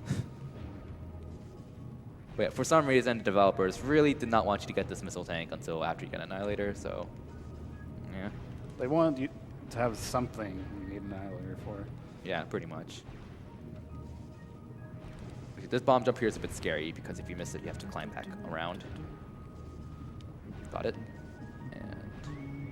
And we'll use it. Yeah, he's going to use a boost there to give him a bit of extra height to skip a bomb. Right, in the next room, he's going to go to the Dark World, which leads to a room called the Dungeon. The only reason why he does this is because there's a Sky Temple key in the dungeon. Yeah, so the only reason I go there is because I need to beat. It's needed to beat the game, so. And remember, you need all 9 Sky Temple keys to beat the game. There's no way around them. That's awkward. That's not the first time that's happened. At least the counter doesn't go up. All right, so there's these enemies that clog up morph ball tunnels, and they only move when you activate the energy field, the light beacons above them. So he's going to use Light Beam or Annihilator, I'm assuming Light Beam, to activate them. So that one and that one. The reason being that when you activate a beacon with Light or Annihilator Beam, the beacon lasts energized twice as longer than if you activated it with Power Beam.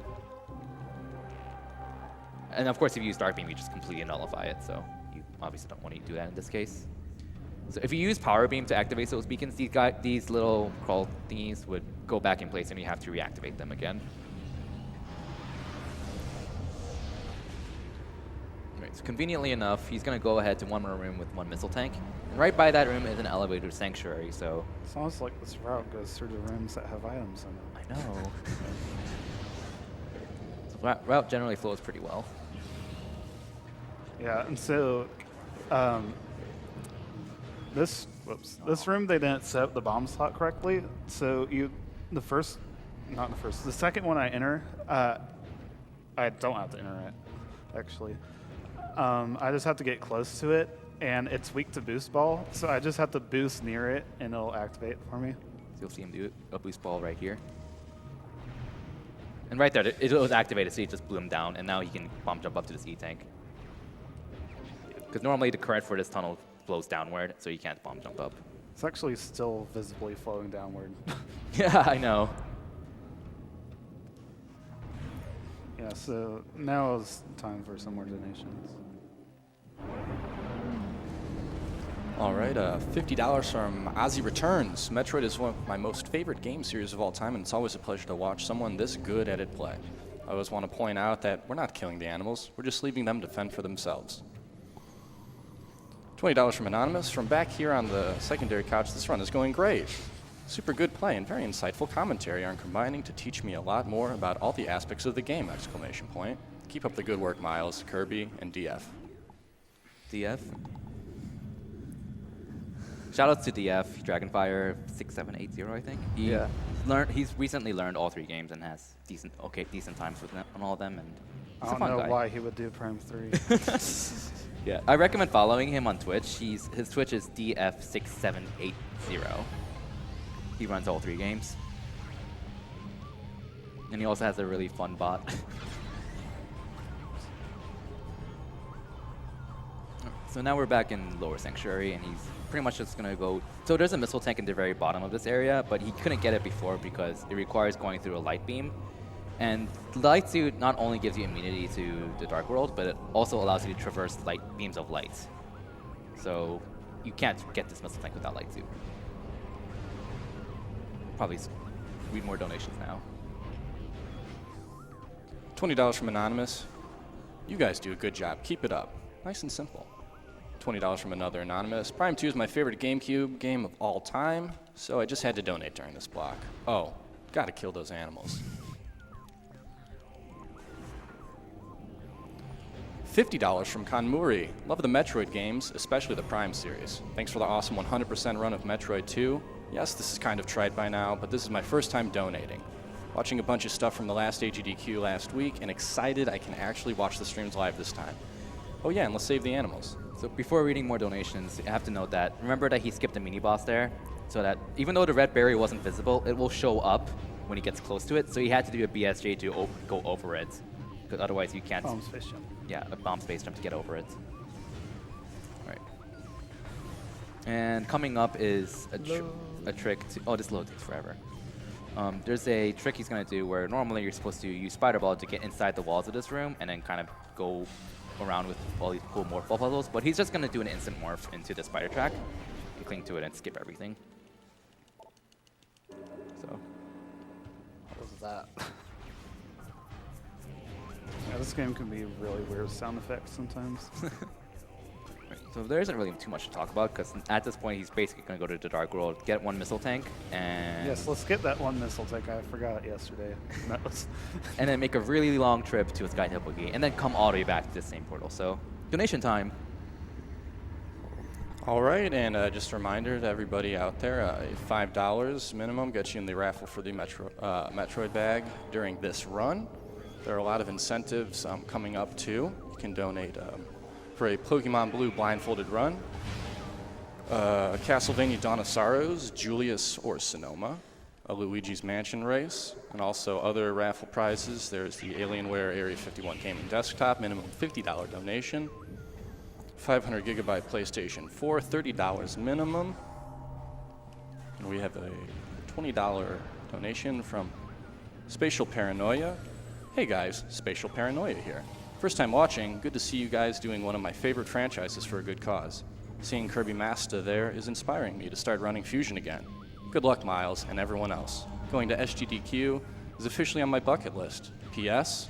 Hear the words of O'Lear, last sentinel of the Forest Temple. May they serve you well. Save the animals. Did you say Forest Temple? Oh, Fortress, my bad. I was wondering if the donation said. No, I just can't read. This ain't OOT.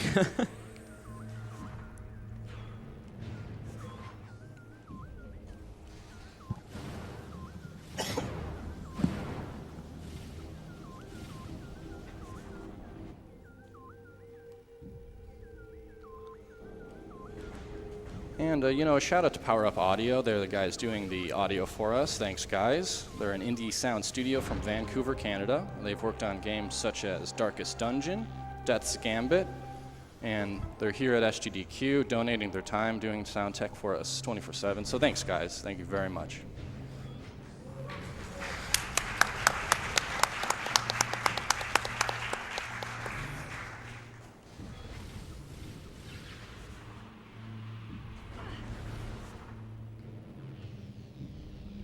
I love loads. They're so great. At least you're not playing Corruption. Oh, corruption. Oh, okay. So, Corruption is pretty notorious for its load times.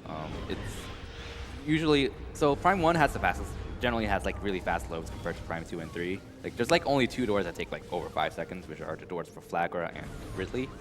Can't think of anything else. This door takes a while to load. Prime 2 definitely has more doors that take like over 5 seconds than Prime 1. Prime 3's doors take at least 10 seconds for almost every single door. There is a door in Jungle Brio, which takes up over 20 seconds, which is really ridiculous. I swear there's like several doors that take over 20 seconds. Yeah, so it makes it running it interesting. Yeah, the thing is, it's now released on Wii U on the eShop, and since it's digital, loads are a ton faster. But it's a trilogy version, which fixes a ton of tricks, so it's not fun. And But the Yeah. loads are still so much faster. they're doesn't way it faster. save Like, time overall? in the 100%, it's actually faster because the loads are just that much faster. But in like terms of not standing around waiting, it's And that's slower. just in-game time. Like, it's way faster for in-game time, but it saves even more time in real time because there's a lot of cutscenes that last as long as the loads. Yeah, we never Actually. explained the in-game timer, I don't think. And we've explained it. Oh, but yeah, I guess, again, in-game time counts whenever you have control of Samus, and whenever you're waiting for a door to open, that does count. So, all right, we're back in Aegon, and we haven't been in Aegon in forever, so there's a lot to collect here. So he's going to make a minor detour here first to this room called Sand Canyon, because there's a power bomb tank here. And then normally you're supposed to screw attack to the other side and then use the cannon there, but he's going to hit Terminal Fall on a room he came out of, and then the game will spawn him there, which is very nice. Yeah, I have to get very close to it in order to actually make the terminal fall put me there instead of right back where I was. All right, so remember that he went out of bounds to fight Dark Samus. Why didn't you die? Oh, come on. Did you get the missile tank up here? No, it's faster to get now because the light door will already be loaded. Oh, okay. Anyway, so he went out of bounds to get Dark Beam, meaning he never fought Dark Samus. You still need to kill her because there's a missile tank in that same room that never spawns until after you beat her. So, but we have some fun weapons to deal with her quickly. So, Yeah, last year you saw me use a power bomb. this time you'll see what happens. Like, the bosses before you get power bombs are basically random, whether or not they actually made them weak to power bombs. Nope.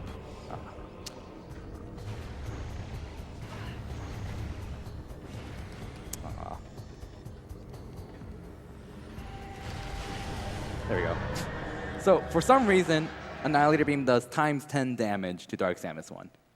No one knows why. Retro just did that. I So- don't know why, because it says 5 times damage, and it does. And It so- actually does 10. Yeah, makes no sense at all. So, the missile tank still hasn't respawned, so Miles has to reload the room. Yeah, there's a missile tank in that room that just does not exist until after you beat Dark Samus and leave. So now he's waiting for the room to reload, and then to get this missile tank, you have to use the spider track, and then kind of go through this. You see those little moving spider tracks in the background. You have to navigate those, but he's going to skip that using screw attack. There's just a hole in the wall right there. Yeah. That's the hole you're supposed to use to exit out of the spot. But because he did screw attack, enter the spot with screw attack instead of the intended way, the camera's kind of screwed up, so meaning he can use a roll jump to get out. But he missed it, so he's going to use a backup strat. Or just take the elevator. Is the elevator faster? It's less annoying. Fair enough. Okay, and remember he never went through any of these rooms in the pirate base, so now he's going to go through them backwards to clean up. So there's a glass wall right there that you can't, that you're supposed to blow up, but he blew it up on the other side. Yeah, you can't actually see it from this side, so you just roll forward. It's like, what? I'm stuck on nothing. Yeah. Oh, he missed my strat. So he bombs that slot, that drains the sand in the half-pipe room, which reveals a missile tank. And if you boost through this tunnel, boosting is really weird in that Morphle tunnel because each time you boost, you come to a complete stop after like a very brief moment. So it's slower to boost through there until you exit. Yeah, I wonder if it's like something to do with the half pipe nearby. If that messes it up somehow. And take a safety save just in case. Yeah. There is a chance the game can crash a few rooms from now. It shouldn't happen. I've never seen it like happen when not trying to do it. Because I told you how to avoid it. Yeah, not be slow, and I'm kind of trying to not be slow anyway. But still, freak accident could happen. So Yeah. He's never been through this room, but he has Boost Ball, which speeds things up a bit here. If you're really fast, you can make a laser cycle at the very top. I think he'll make it. Yep, made it. it's kind of off because. Oops. Oh, because he saved. Yeah. Yeah. Because this room was already loaded when he took the save, so the cycles are a bit off than usual. Yeah, this room is Horrible, scary. horrible, horrible, horrible. Good luck.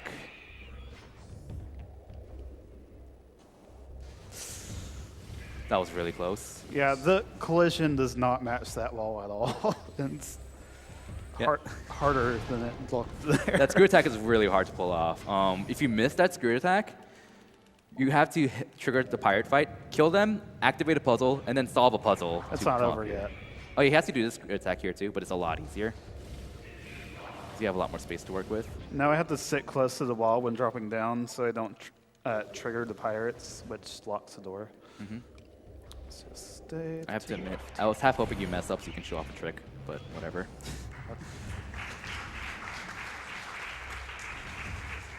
Alright, so this next room can crash if you're slow, which it shouldn't. But this is the first time you're going through this room, so there's a pirate fight. But you also have Dark Beam, which I believe triggers the Metroids coming out. So if you're slow, that crashes the game, because the game's like, what the heck's going on? Pretty much. But he didn't, so he's fine. Yeah, it was nice when I was trying to figure out the crash on the emulator, and it would crash the game, and then it would crash the emulator, and then it would blue screen my computer. Sounds great.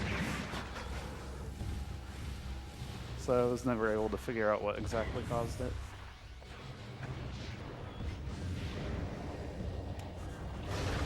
All right, so now he's going to go to the Dark World, where he got Light Beam, and pretty much go around the same circle to collect everything in the way. Yeah, I'm going to refill my ammo on the way because I really need all the power bombs I can get. Yeah, because he's going to be at 9 power bombs, I think. 8. But you need every single one. It's essentially 10 because the 2 expansions I still have to get. And I need exactly 10 For optimal strats. Yeah, from here on. So he's going to blow open that wall, which is, behind that wall is a Sky Temple key that never shows up until after you get the main power bombs. So, also another fact, a lot of Sky Temple keys are in Dark Water. You cannot get those without light suits. Yeah, they place an invisible wall, Floor above the water, unless you have the light suit. Right. So even if you have had infinite health or something, even unless you have light suit, if you manage to can't get go in down. somehow, you can't get back out. That too. So. And a lot of Sky Temple keys are in Dark Water, so again, that's a big reason why you need light suit for the majority of them. So a few more donations right now. $55 from Kibatu. Even though I only really played the first Metroid Prime, I still liked watching the game be done so well by many players that either race or speedrun the games. Speaking of Metroid, save them. Iwata would demand it. I don't Thanks. want to save the Metroids. I'm eager to see the Super Metroid run later on in this week. And one last thing, science! Thank you, Kibatu. $30 from Zero. Thank you for all the excellent work everyone at SGDQ is doing to kill the animals. You guys are cold as ice. $10 from Souther John, Ravlash. First GDQ, second time donating. Gotta get that Super Metroid back. Live is better than a YouTube rerun, so thank you to everyone involved to make this possible. P.S. Kill the animals, save the doctors. So he just got the Annihilator Beam combo. Why? Also, the game I was just trying to automatically read worked away. donations during that, so you wouldn't bring it up. I wasn't gonna bring up the Sonic game. Wait. But yeah, Sonic Boom is a beam combo for Annihilator Beam. And Dark Beam and Light Beam also have them, but he hasn't collected them yet. The Super Missile uses 5 missiles. Each of the other beam combos also use 5 missiles, but Sonic Boom uses 5 missiles and 30 Light Beam ammo and 30 Dark Beam ammo. So it's really ammo intensive, and it's generally not worth it, especially since Uncharged Annihilator is already really powerful on its own. And usually, same case for Dark Burst and Sunburst. They use 30 Dark Beam ammo or 30 Light Beam ammo correspondingly. But they don't really do enough damage to warrant using that much ammo for the most part.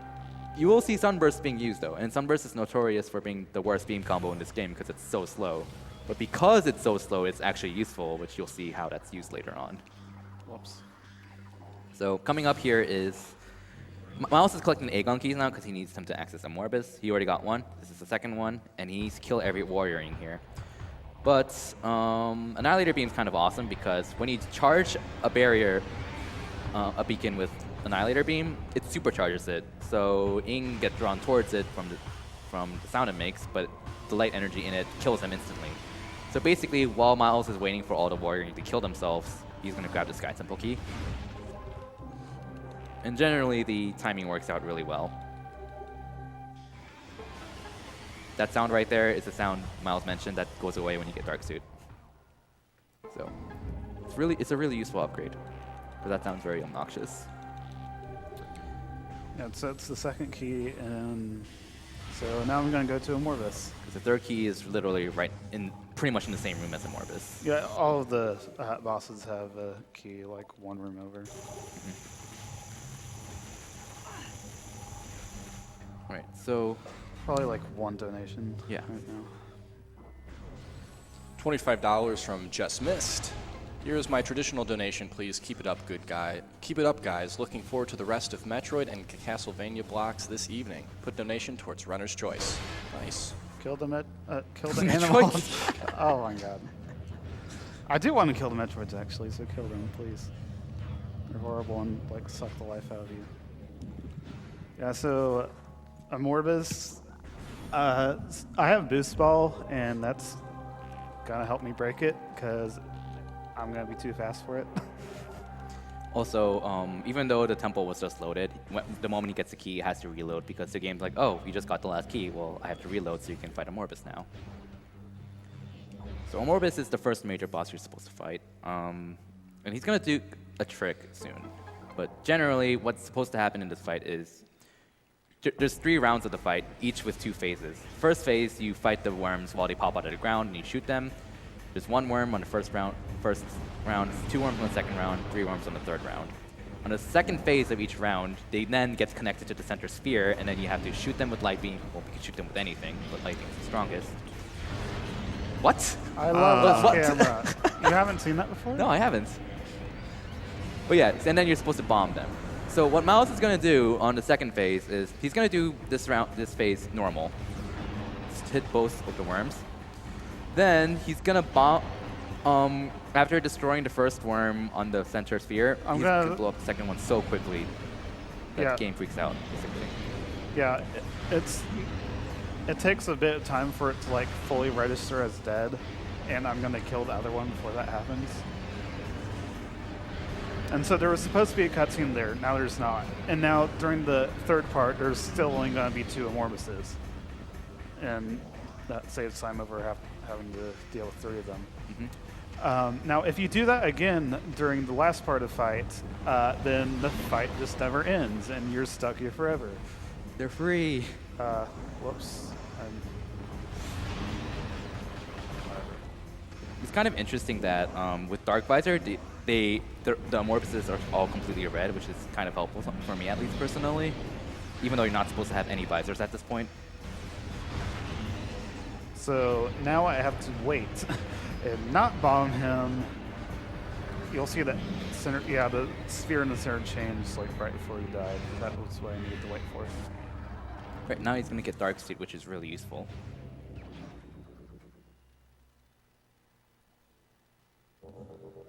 Alright, so as Miles mentioned before, he's going to get the energy for Aegon and return it because there's an energy tank in Aegon that requires you to hit 3 Echo Locks, but those Echo Locks never show up until after you return the energy. So there is a way to get the energy tank without that, but it's very finicky, crash prone, slow. That's not going to work. Yeah, you don't want to do it. So I mean, it'd be slower and it's not going to work. yeah, that's the Aegon energy. Now he's going to leave this area and then pretty much go around the main area of Dark Aegon, which he was supposed to go around that area on the way to Jump Guardian, but he skipped that by taking the exit instead. Yeah, so this part's pretty boring, so. Donations. Donations indeed. $5 from Lightning Pat. How could they call this game Prime 2 if it isn't Prime? Question mark. Anyway, good luck to the runners and everyone working behind the scenes. Did they just say 2 isn't prime? It is the prime number. I guess so. $30 from Millhouse07. Hey guys, this is my 3rd time viewing AGDQ live and it's amazing. Thank you for all the help. Thank you for helping me get through my sickness with some awesome games. Save the animals. And feel better, buddy. $54.32 from Malbacher Christoph. Hey guys, newcomer in the speedrunning community here. Nothing better than watching awesome guys speedrunning awesome games when I'm supposed to work. You make my week enjoyable and help me waste my time. Keep up the great work. Greetings from Austria. And this is $50 from Jan Coral, Jan80. Hey guys, greetings from Germany. I'm watching SGDQ and AGDQ as often as I can, and I'm impressed every time when I see the runners and the... Oh, I did? and the effort they put into their games. Also, raising money for a good cause with playing video games is awesome. Huge respect for every runner and the organization team. Keep going, guys. Good luck to all runners and have fun. Money goes to Donation Reader's Choice. I guess that means you guys. Greetings. So the barrier around that light crystal is a trigger for the Warrior Ink fight, which you're supposed to do on your way to Jump Guardian, but you can just literally roll around it and not worry. Why not? So upcoming is a missile tank he's going to get kind of backwards. There's a one-way portal in the light version of this room coming up. You're supposed to use Boost Ball to get to that portal and then take it to the Dark World. And then you're not supposed to be able to reach this missile tank otherwise, but he's going to do a 3BSJ triple bomb space jump in order to access that missile tank up there. Well, that works? Yep. Whoa. Yeah, I found out like 2 days ago.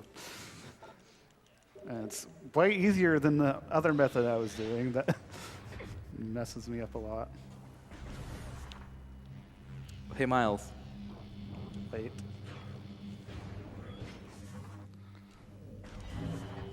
Did you know energized safe zones don't last forever? Yes, I did.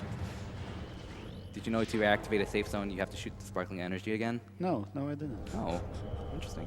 Did you know Dark Aether's atmosphere is dangerous? Yeah, so as you can see, because I did not go through this part the normal way, those tutorial messages are still there, even though I've been through the entire game already. Okay, normally after you get the energy, before you return it, it's supposed to stop you from leaving the area, but you're not supposed to be able to get to this door yet at that point in the game. This was a really recent route change, like found less than a week ago actually by Miles.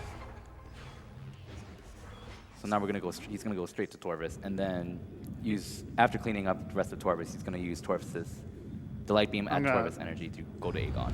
Yeah, so this is the way I went through near the beginning of the game, but I actually have Seekers now, so I can just go through the doors like I'm supposed to. And for some reason, these blocks are all on the right side. Oh! I love Seekers. That would have been okay if they only missed one, but I've never seen them miss two in this game, actually. It's just those are really weird. You got the missile tank there, Yeah, right? yeah, Okay. I got it. Sorry. All right, so he's back in Upper Torvus. This means more grapple pirates. So he's been through 2 chances to grapple pirates. There are 3 more left. Hi there. And hey there, grapple pirates. Fortunately, they're not as bad during cleanup because you have Dark Visor. Normally, they kind of turn invisible and jump around and teleport around, but you can't track them without Dark Visor. But during cleanup, it's not quite as bad because you have Dark Visor, so it's easier to kill them. Yeah, so those are a 50% chance of appearing each time, and once they're killed, they stay dead until you leave Torvus, which makes no difference in this run because I had to leave Torvus. So, but I didn't run into any of them during the first trip anyway. I think this could be a good time for more donations. All right, and just a reminder, everyone, you're running out of time. $5 donation gets you into the raffle prize for the bag, the Metroid bag. $50 from Patsy. Greetings from Austria. Always fun to watch SGDQ and not sleep enough. Money goes to Pokemon Blue Blindfolded and the Animal Cause. They deserve no mercy. Okay. $50 from Lacendis. Love Metroid and seeing speedruns. This is going towards naming Luca Velma, because Velma de Bay. Right on. And there are a lot of incentives for people to donate to. You can name the Half-Minute Hero. And as was mentioned earlier, the Pokemon Blue Blindfolded Run. And Castlevania Dawn of Sorrow coming up later tomorrow morning, very, very early. Either Julius or Soma.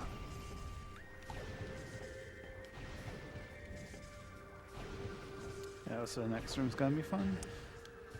Oh, nice. That gang in there is harder than it looks. I've only done it once. That's the Yeah, bomb jump. so here's more pirates. They're not triggered by grapple, and they're a 70% chance that they just didn't show up. Oh, hey, nice. So that was only a 30% chance of not getting them. But they don't really matter as much because they do not lock the door, unlike all the others. There's a really massive spider puzzle here that you can see in the walls, but he's just going to do a boost on top of that pipe there and skip it. And get that energy tank. And that spider puzzle is really obnoxious for 2 reasons. One, there's a spore a Spore, you might notice that little plant right there. I hope he kills it because I hate it. Yeah, it snipes you from like anywhere, and it will knock you off at like any time. So you have to pretty much have to kill it with a power bomb if you do it casually. Another reason why is that there's a chance that the game's camera will glitch out at a certain part of the spider track where the camera goes out of bounds, and it's looking at you kind of have to do the rest of the puzzle blind. Admittedly, I've never had it happen to me before aside from Trilogy version, so I assumed it was a Trilogy, but No. I assumed it was Trilogy because it happened to me every single time I did that in Trilogy. It was great.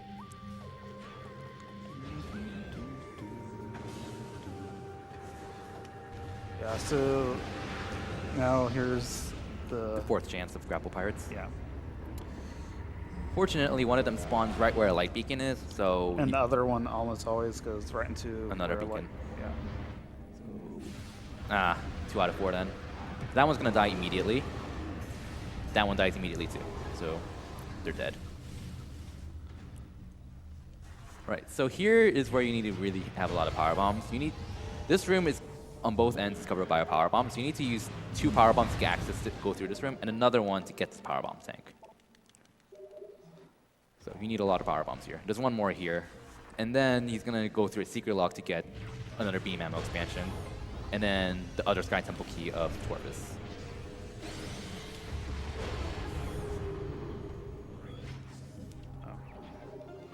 Didn't realize I couldn't just roll into it.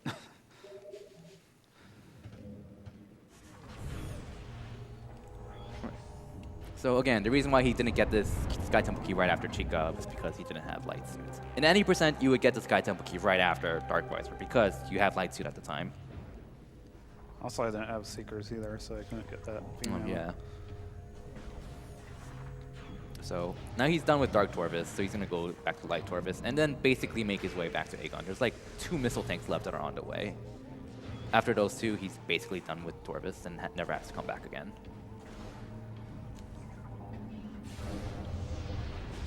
So coming up soon is the last chance for Grapple Pirates to show up, which is the room called Great Bridge. Not this room is called Forgotten Bridge. I don't know why. Was it? I don't know. I forgot. So, yeah. There's that missile tank, and there's another one in this room. So you're supposed to, again, go through a Morphball tunnel to get to the other side, but you can also just tag over. It's probably kind of intended. So. All right. And as you go through this door is the last chance for Grapple Pirates to show up. So hopefully they don't, and you'll have 2 out of 5 Grapple Pirates, which is pretty decent. Not bad. Sweet. Yay. Yay, no Grapple Pirates. So now he's going to go all the way up to Torvis Temple. And a nice thing about, again, a nice thing about getting Light Suit is that at every temple, including Great Temple and each of the 3 main areas, it has a light beam that you can traverse to go to any of the temples you'd like upon getting Light Suit.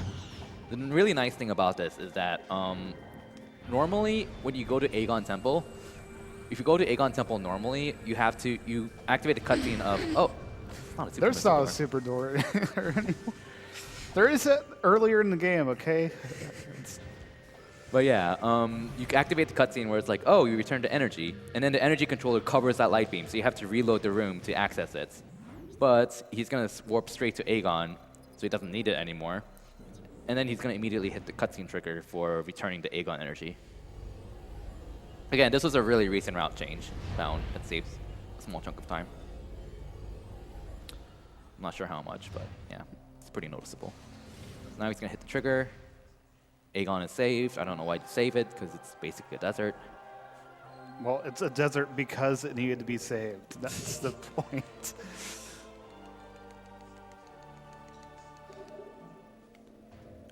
All right, and now he's going to make his way towards the elevator for Temple Grounds. But while doing that, he's going to collect the rest of the upgrades in Aegon.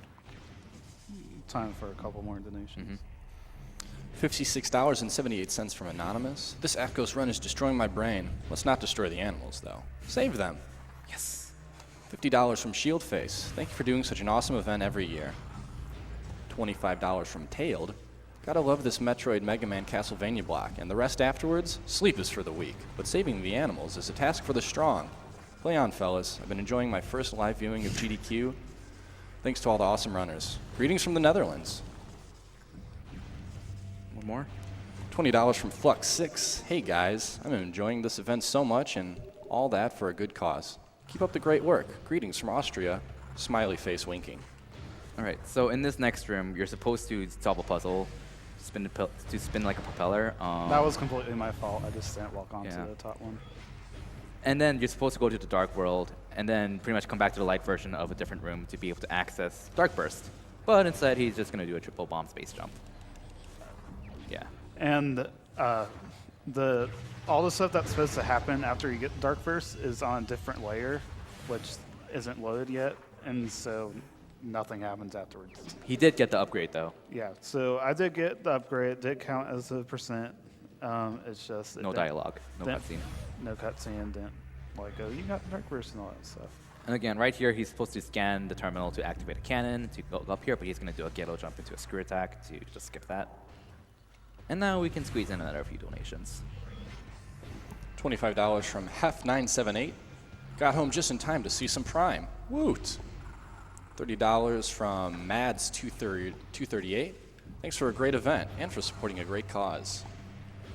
$100 from Union Hawk. Hi. Hello to you too.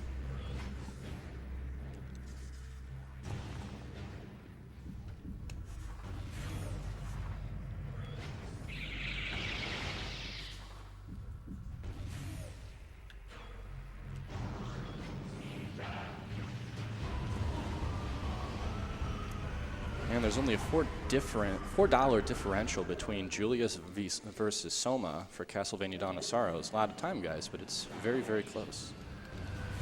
All right, so there's a really fun unfortunately, you can't really showcase it in here because it doesn't really work with the route, but there's a trick where you can use the cannon to bounce off of a flying pirate and immediately get the missile tank and skip the spider track, which is really funny and awesome, but in order to get a consistent setup for it, you have to come out of this door he just entered here, and that doesn't work with the route, so yeah. Yeah, and so here I have to shoot all these Echo Locks. These are the ones that don't appear until after I return the energy. And there's a cutscene after you shoot each lock, which is a little obnoxious. And you can't shoot the next one until after that cutscene. One more here. So I think a lot of people had trouble getting this energy tank casually because a lot of people aren't aware of how canceling screw attack works. Basically, when you screw attack, if you press B too early, you cancel it, which a lot of people think is kind of bad, but it's useful in this case because it means you can't bonk off anything.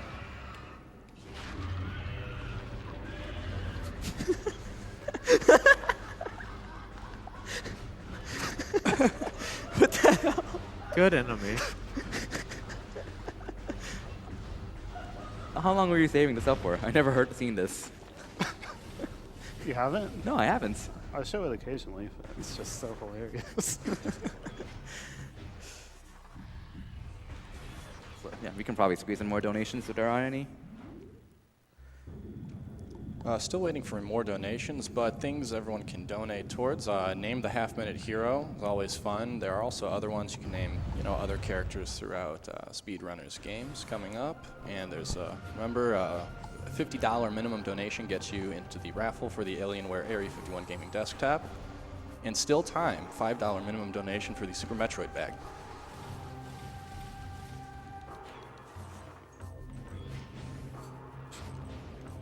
So, I guess since we have a bit of downtime and there aren't that many donations at the moment, I can briefly talk about low percent for this game because it's kind of interesting.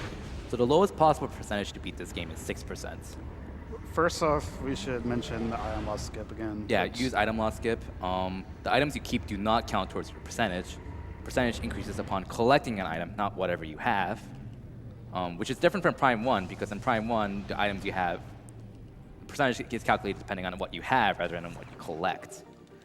So if you don't get any missile tanks, but you already have like 15 missiles at the start of Prime 1, then that's already 3% right there, even though you never physically collected them. So 6% in this game, you physically collect Dark Visor and Light Suit because you need every Sky Temple key. The main power bombs, because there's a Sky Temple key you can't get without that. And you need Screw Attack to pretty much do anything. And you need Light and Dark Beam to also basically do anything. To go anywhere, basically. Yeah, and then it's a lot of out of bounds to get past everything else. A lot of out of bounds. A So lot. you're skipping a lot. You're of skipping bounds. Seekers, you're skipping Supers, you're skipping Annihilator Beam. You're skipping every single translator in the game. So it's really interesting. And someone who well, Miles streams 6% here and there sometimes. But another person who's really experienced with 6% for this game, along with doing a lot of low percent stuff for Prime 1, is a streamer called Metroid177. Yeah, Metroid177. He's a really good Prime 1 and Prime 2 runner. And I really recommend following him, twitch.tv/Metroid177, the numbers. Also, shout outs to the guy in Miles' chat who skipped missiles. But yeah, I really recommend following him because he does a lot of crazy stuff on his stream. And he's also been working on a lot of crazy 21% stuff for Prime 1, which is the lowest possible percentage at the time, as of now, for Prime 1. So, Yeah, Prime 1's percent is a lot higher because it counts the artifacts. similarly with Prime 3 includes the energy cells, although you only get like one of them in the low percent run. Prime 3, the low percent for that is 17%.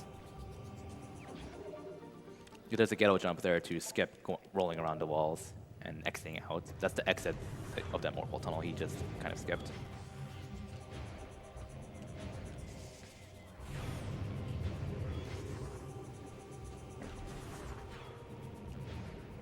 So again, remember that Sky Temple keys don't count towards percentage, so even though you're collecting all 9 of them, they don't count, unlike the artifacts in Prime 1.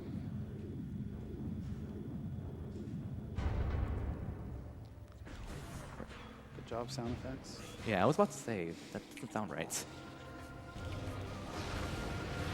Do you have any more donations?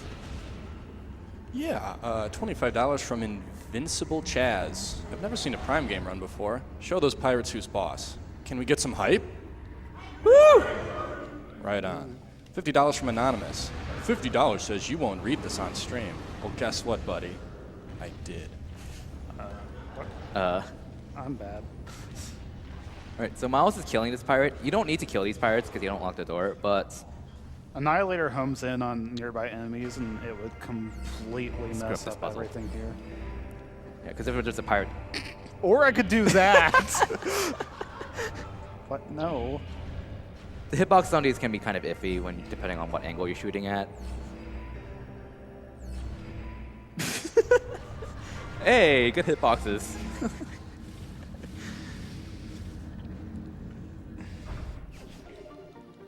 That was not embarrassing at all. I blame you. No, blame MG. You can't just put away all of the blame. You have to take some of it. Sure you can.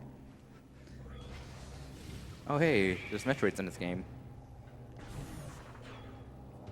There's like, for some reason, a bazillion dark Metroids in this room. But you can just kind of just screw attack through them. I think I had a run of like 2 years ago where I screw attacked back from this missile tank and it bonked off of a Metroid. I don't know why. This game is weird. See, like that. Kill the Metroids. Kill them all.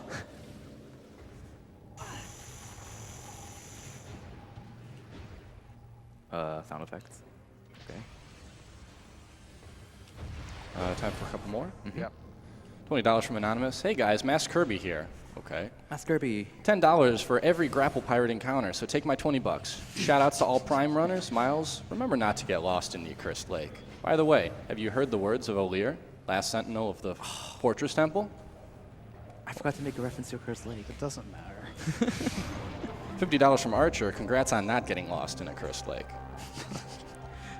So there's a pretty decent Prime 2 runner named Cordy1605. His personal best kind of got lost in a room called Accursed Lake, and we kind of make fun of him about that It's now. a tiny room. You can't get lost in it. It was that room with poison in Temple Grounds that Miles got the last Sky Temple key from. The previous one, not this one. So kind of make fun of him about that.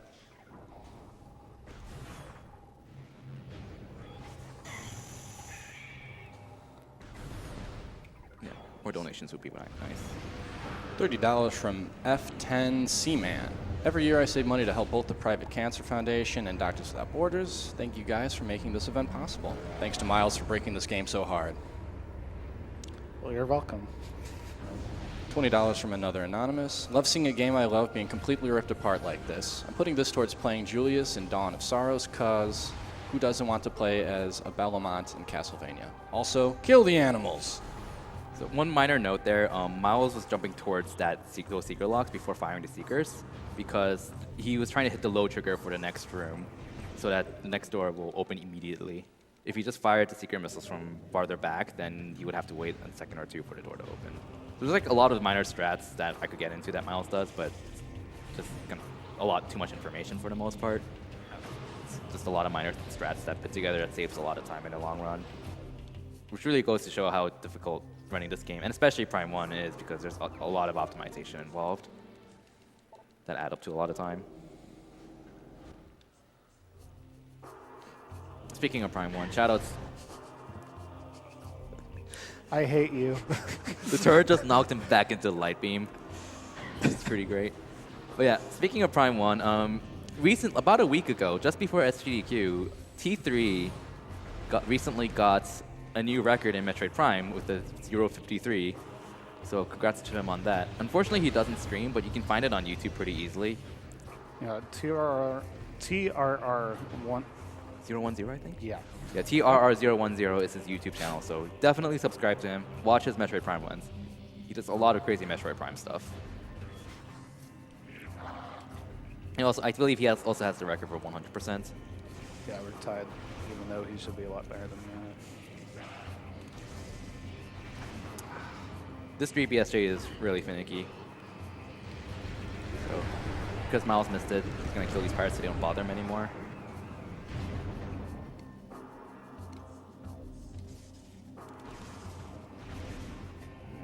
Why am I so bad?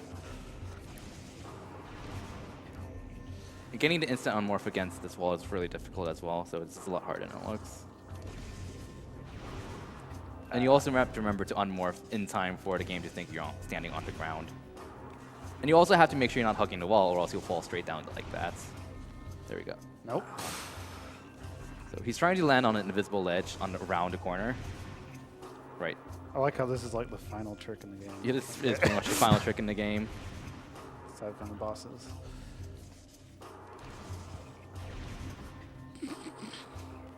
Got this. There we go. What was that? That's a really important sequence break because to get Sunburst normally, you have to kind of go back and forth between the light and dark world repeatedly and move these grapple points, hit them with Seeker locks repeatedly, and then you activate a cannon to get up here. So even though Miles took so many tries with that, it still saves time over that because that puzzle takes so long to do. So right here, he's going to get... Right now the game is going to lie. Yeah. Which is a good sign because that means you're not missing anything. Yeah.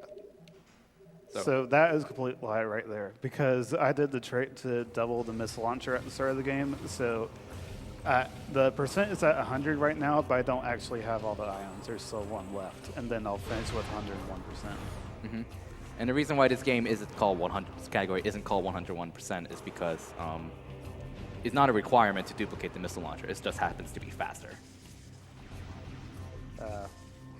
So basically, Miles is pretty much at the very end of the game. He's pretty much going to go to the very final bosses now. Right on the way is the last missile tank. So, and there's also a Sky Temple key right by the last bosses, which is really convenient. And we also have one last set of Seekers. 2 sets of Seekers. 2? Yeah, because there's the door and the missile. Oh yeah.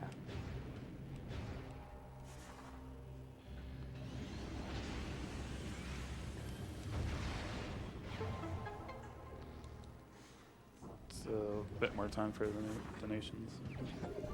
$10 from Shayera. Love the Metroid runs. My favorite of every GDQ. Keep up the good work and save the animals.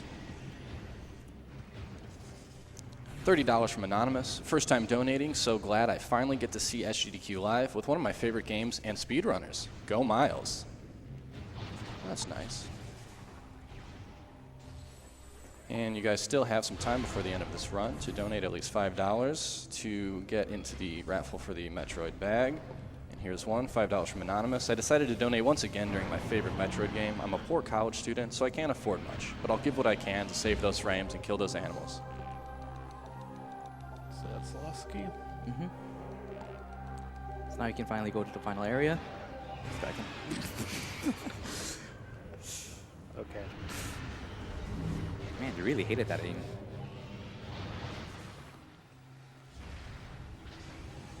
I think we can squeeze in one more donation. Got it. Seekers are so good. All right, one last one. Yeah. $10 from Thorpe Alexander, KTE. Much of my free time lately has been dedicated to watching SGDQ this week, and I am loving every minute. Thanks to the staff and the runners for all the great work. Also, as an avid Metroid Fusion player and speedrunner, I must say, save the animals. If you think Seekers in this game are bad, they're even worse than Prime 3, unless your name is DCR Gamer. Shout out to DCR Gamer. He's been someone who's been learning all 3 primes recently. So you should also follow him. It's just DCR Gamer. Again, why would you want to learn Prime 3? I don't understand. Alright, so this is the final area in the game. One thing to note, you're going to see Sunburst here. The reason why is because it's so slow that you can fire it really early, and then switch your beams, and then start firing Annihilator just as it hits the last boss. Which is pretty hilarious, considering Sunburst is commonly known as the most useless beam because it's so slow. And it's the only one I use aside from super missiles. Yeah. So, all right, here we go. Good luck.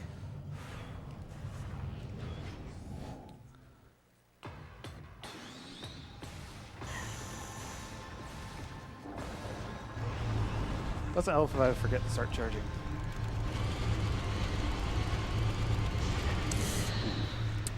It's fine.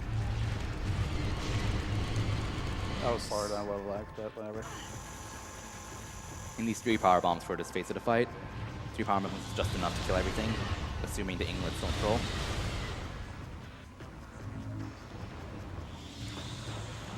Yeah, I have to wait long enough after the previous one before we can play another power bomb. And this is the last power bomb here.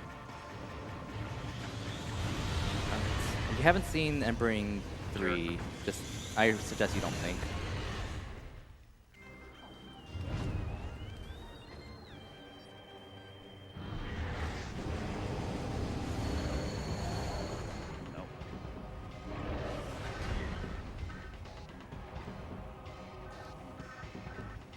I cannot screw attack today. Okay.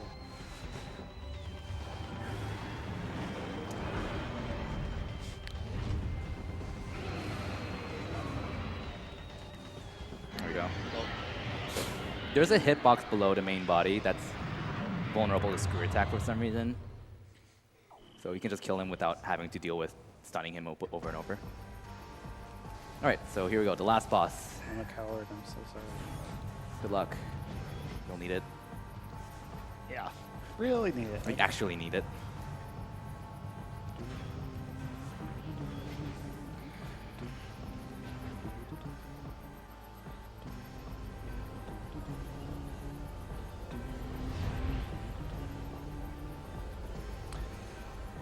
Yeah, so this phase ends after doing 330.6 damage, so I'm going to do just enough not to trigger that.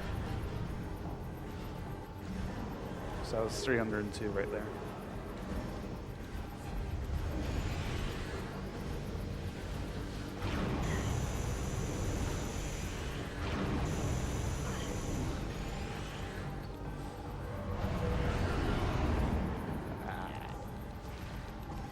You are a...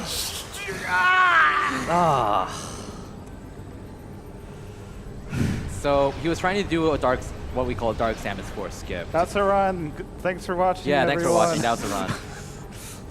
So he was trying to skip this phase, which is called Dark Samus 4, which is very slow, very RNG heavy, and you have to wait for her to fire this stuff and fire it back at her, which does relatively little damage.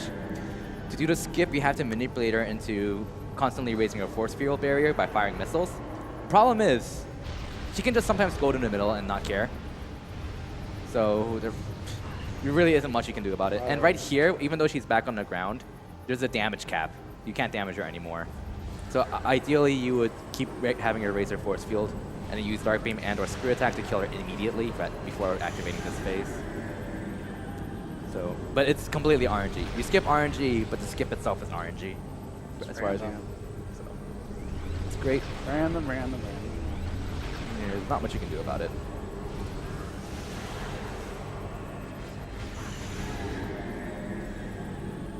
Time's coming up. Doesn't matter. Oh, you have it. That's Okay. what I'm saying.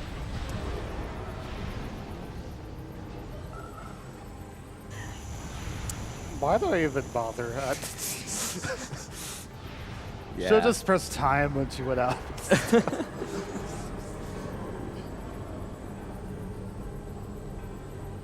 Oh, well, at least she gave me one immediately.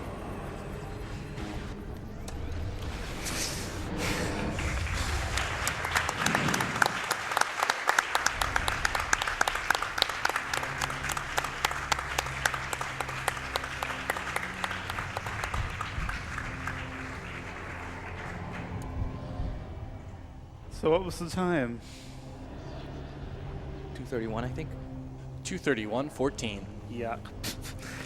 Oh well, I hope it was enjoyable to watch.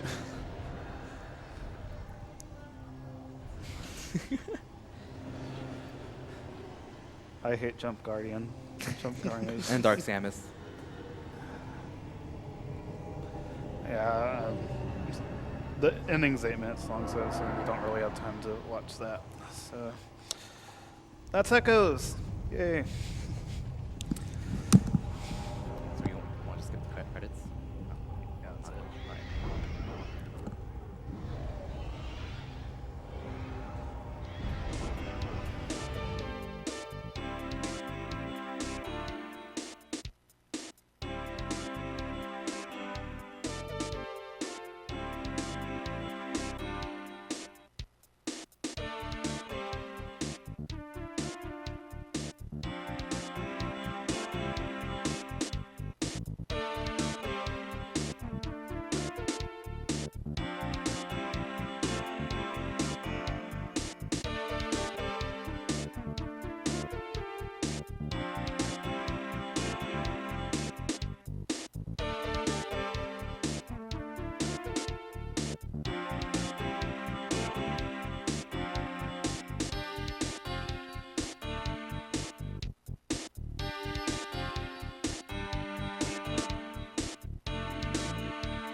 And while we're setting up for a Mega Man X8 three-way race, we have a quick ad for our partner, Something Artistic.